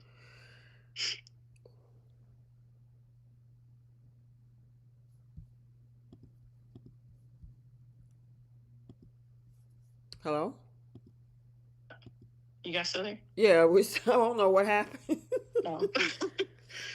So for me, I haven't found anything. I mean, other than the obvious of course, in the real world, Taylor would not be treating Deacon because of their history. it would be a conflict of interest. But because this is bold and it's a soap, they are ignoring that part of it and they're having her do it to drive the plot. And because they're having her do that, Mm-hmm. Deacon is now her patient. And Sheila just pops up whenever she wants to in Taylor's office and demands that Taylor speak to her. Mm-hmm. Um, and I haven't seen Taylor do or say anything to Deacon to try to get him to leave his wife. So, She's actually done the opposite several times of telling him to evaluate how he feels about Sheila and make his decision that way. She hasn't said you need to leave her alone. You need to divorce her. She's dangerous. If Deacon, in my opinion, Deacon is the one looking for a reason to be mad at Sheila. okay. Well, I mean, the moment that she started fantasizing about kissing Deacon through a dance sequence over at Il Giardino, I think maybe she needed to say, okay, maybe I shouldn't be in this whole so-called therapy sessions with him. Yeah, but realistically, but she shouldn't be in those therapy sessions anyway because Right, of their that's what I'm personal saying. So relationship. obviously she got feelings for this man, No, so I'm saying realistically, she shouldn't be doing these therapy sessions anyway. But the show is, of course, bypassing that part of it. Like Deacon wouldn't even go to her for therapy because of their relationship. None of this would be happening. But unfortunately, this is one of those situations where again we have to suspend belief that someone with the past that they have, um, with Sheila included, wouldn't actually be doing this. gotcha. Alrighty. Let me see. Hold on one second. Okay, so pretty much, I guess what we gotta look forward to coming up is what Deke is gonna do, especially since Thomas is back, or at least sporadically. Is Hope going to try to leave to avoid working with Thomas because she was uncomfortable? And then, of course, Katie opening her fashion house, and where this is going to lead this back and forth with Forrester and Logan, the design. So, yep. What would you give an overall grade for the year? Uh, this is a C minus. There need to be a variety of other storylines that we could sink our teeth into, and for a good eight or 9 months, it's been about Luna. Yeah. And no shade to the actress, no shade to the actors. And I'm glad Lisa got her Emmy, of course. I think that's probably the highlight for Bold. But I'm so sick of them dusting off storylines from years ago and then trying to reinvent them as something new. Like, you guys got a 3-year contract. Be a little bit more creative with it. And I would also say, let there be some romance on the show. There really wasn't any. It was just gloom and doom and people attacking, and I'm like, ugh. So Right. just please do better. So a C minus. Okay. Yeah, I We give had it. the bridge romance though. Yeah. Okay. Yeah. That's funny. I give it a D. It was all over the place. I mean, like I said, Lisa got her award, but they got no Emmy nods really this year. So, and I know that was for 24, but still, it spoke volumes. All right, BTG. We had, I mean, man, because the show started in February. The end of February. It led off with the marriage of Bill and Haley and Danny crashing out. It brought on the whole thing with Leslie and Eva being a part of what destroyed the marriage of Ted and Nicole. Um, Vanessa and Doug had their issues, which led obviously with Joey wanting Vanessa so much he had him unalived. Um, then it also brought to the forefront the relationship between Danny and Andre, because they were sneaky links, which became a full-fledged marriage. We had the running off the road and the attempted murder of Laura due to Leslie. And of course, toward the end of the year, we had the whole thing with which we're in the middle of now, the breast cancer situation. Um, Derek and Ashley, which that storyline irritated me to no end. The whole thing with Naomi and Jacob as one, when she thought she was pregnant, it opened up some doors for Jacob, but it also opened up some angst for the two of them. The cat triangle, the cat Eva and Tomas triangle. We had Allison attacking Chelsea because she was in love with her. Um, and then that brought Isaiah onto the scene as well. Haley turned out to be a supervillain because originally we thought she was one thing, but now she's trying to kill Bill, as the old movie was. Yeah. And let's see. And then we had two Teds. And I liked the first Ted, no shade to Keith, but the other Ted was, yeah. What I missed? That pretty much sums up everything. And to be honest, I just want to just praise the show for delivering every single episode. I think they probably had like maybe 2 or 3 filler episodes. We forgot about the Samantha and Tyrell and what's June situation. June. Beautiful. There are so many beautiful storyline arcs. There was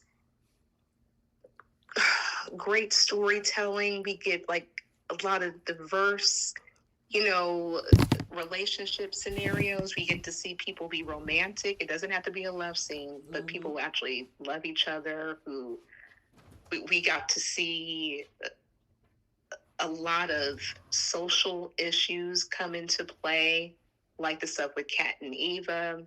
We got to see a lot about how like the father has like outside. Yeah. A lot of Febreze and Cascade commercials. Girl, they were wearing every episode out with it. I was like, get it. I was so proud of them for getting a sponsorship deal. And this is a successful year to a new show. And there were so many people who were already trying to doubt this show. They said, oh, this is going to only last for a few weeks. This is going to get canceled and all this other mess. And they've been delivering every single episode as something new, something fresh, something exciting. We look forward to the whole week. I'm so mad that Canada is a week ahead of us with the new season already. And I can't find the channel. Girl, me either. I was digging, but I do enjoy how we have something fresh.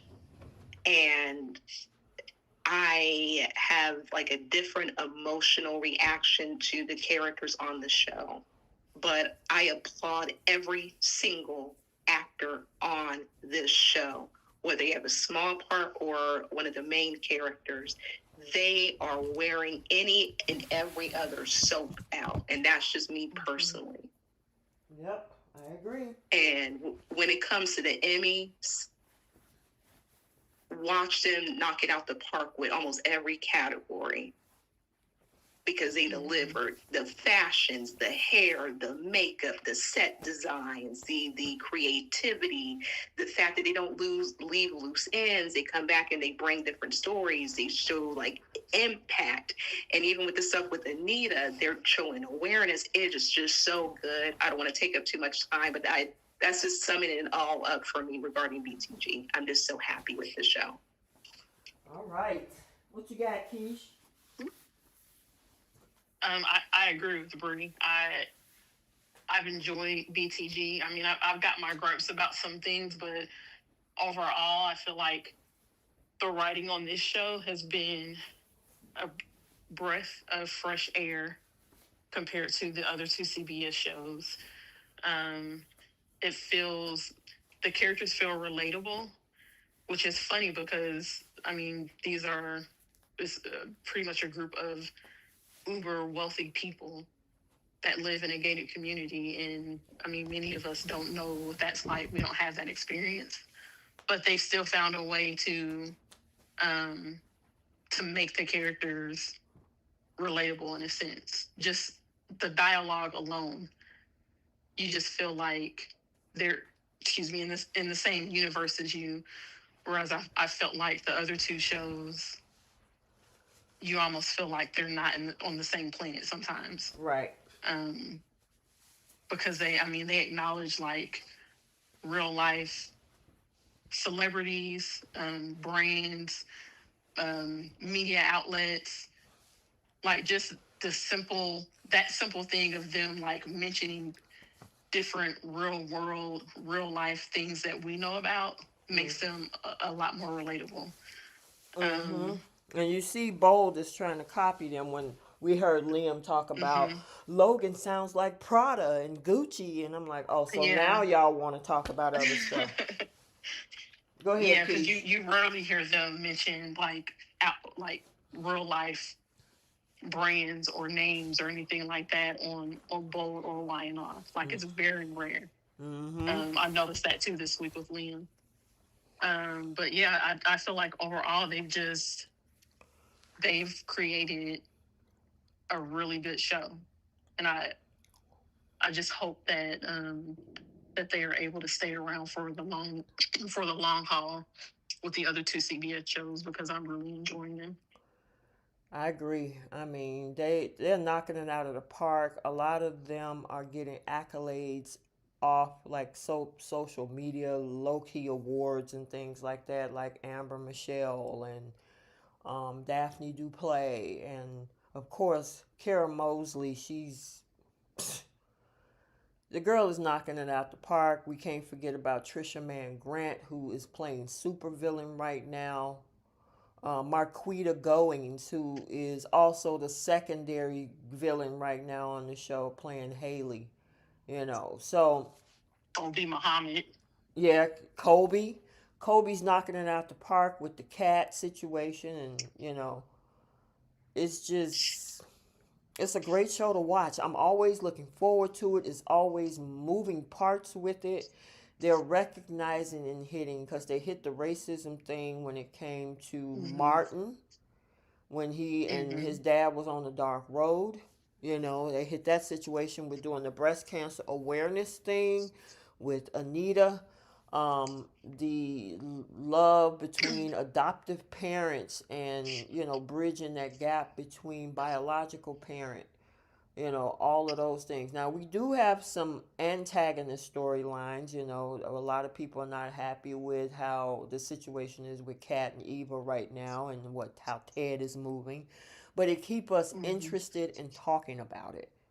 And that's the best thing because if it's boring, then it's going to be like, yeah, well, it's all right.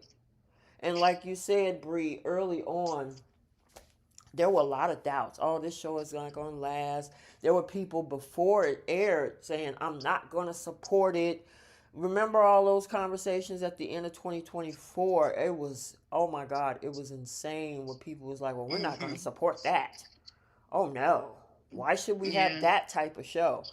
And they have been knocking it out the park since day one. And it's a mixture. It's not, I mean, you got the Vanessa and the Joey character. You got other characters on this show that bring other parts of balance, the Ashley and the Derek character. So, I mean, whatever they thought in their mind that it was just going to be a sweep, no, there's a balance. And that's all that we were asking for in the first place.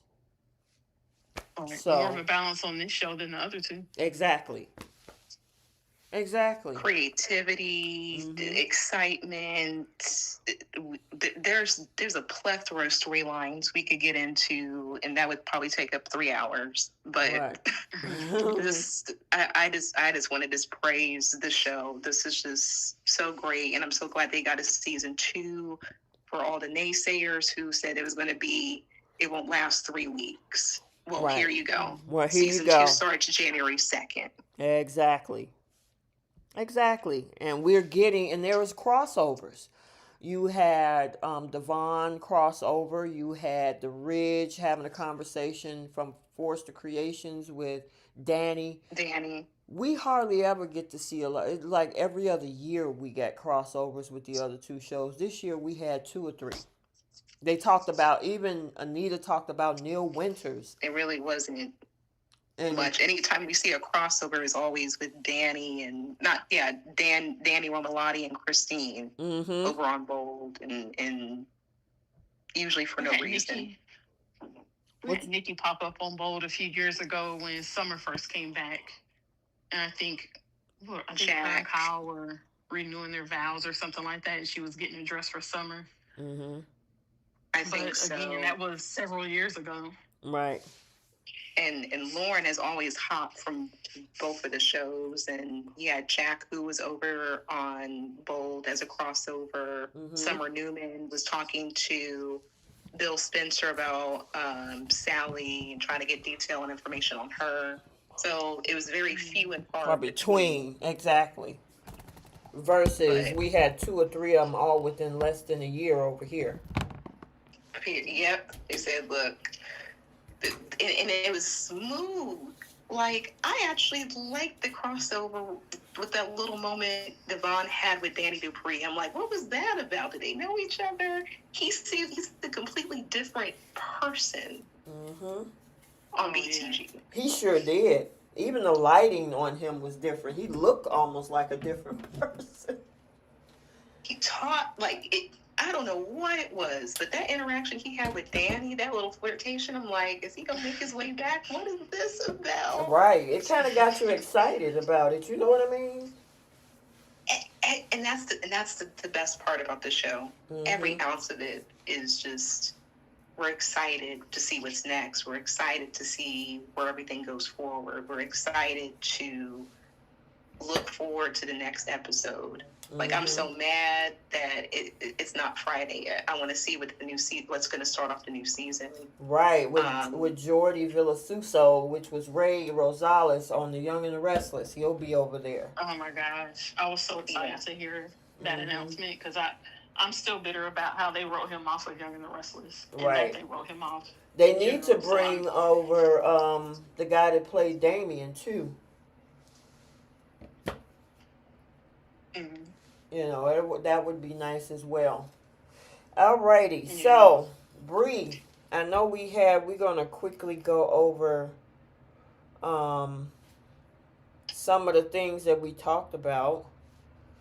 And you got your list right if you wanted to talk about your 1, 2, 3, 4, and 5, the 6 items. Did you still want to do that? Do you think we'll have time? Because it's 11 something already. Okay, yeah. I know that. Yeah, some areas got the soaps going on. Okay. Well, what we could do, we can continue our categories on the weekend when we get ready to do this week's recap, and we can kind of still touch on those categories then, if y'all okay with that. I'm fine with that. Okay. Bree? I'm good, yeah. Okay. Let me know down in the comment section, did you guys enjoy our best and worst? We're not done yet. There's a part 2. We're going to add in our specific categories of best heroine, best worst this, worst that, or, you know, and we'll do that on the weekly recap that's coming up. So, Let me know down in the comment section. Did you guys enjoy this? Hit the like button. But I enjoyed it. I had a good time with you guys. What about y'all? Always a good I time, loved every bit of it. Okay, cool. And I know that there's some soaps today, so we definitely going to have more to talk about. I think we're preempted for tomorrow, right?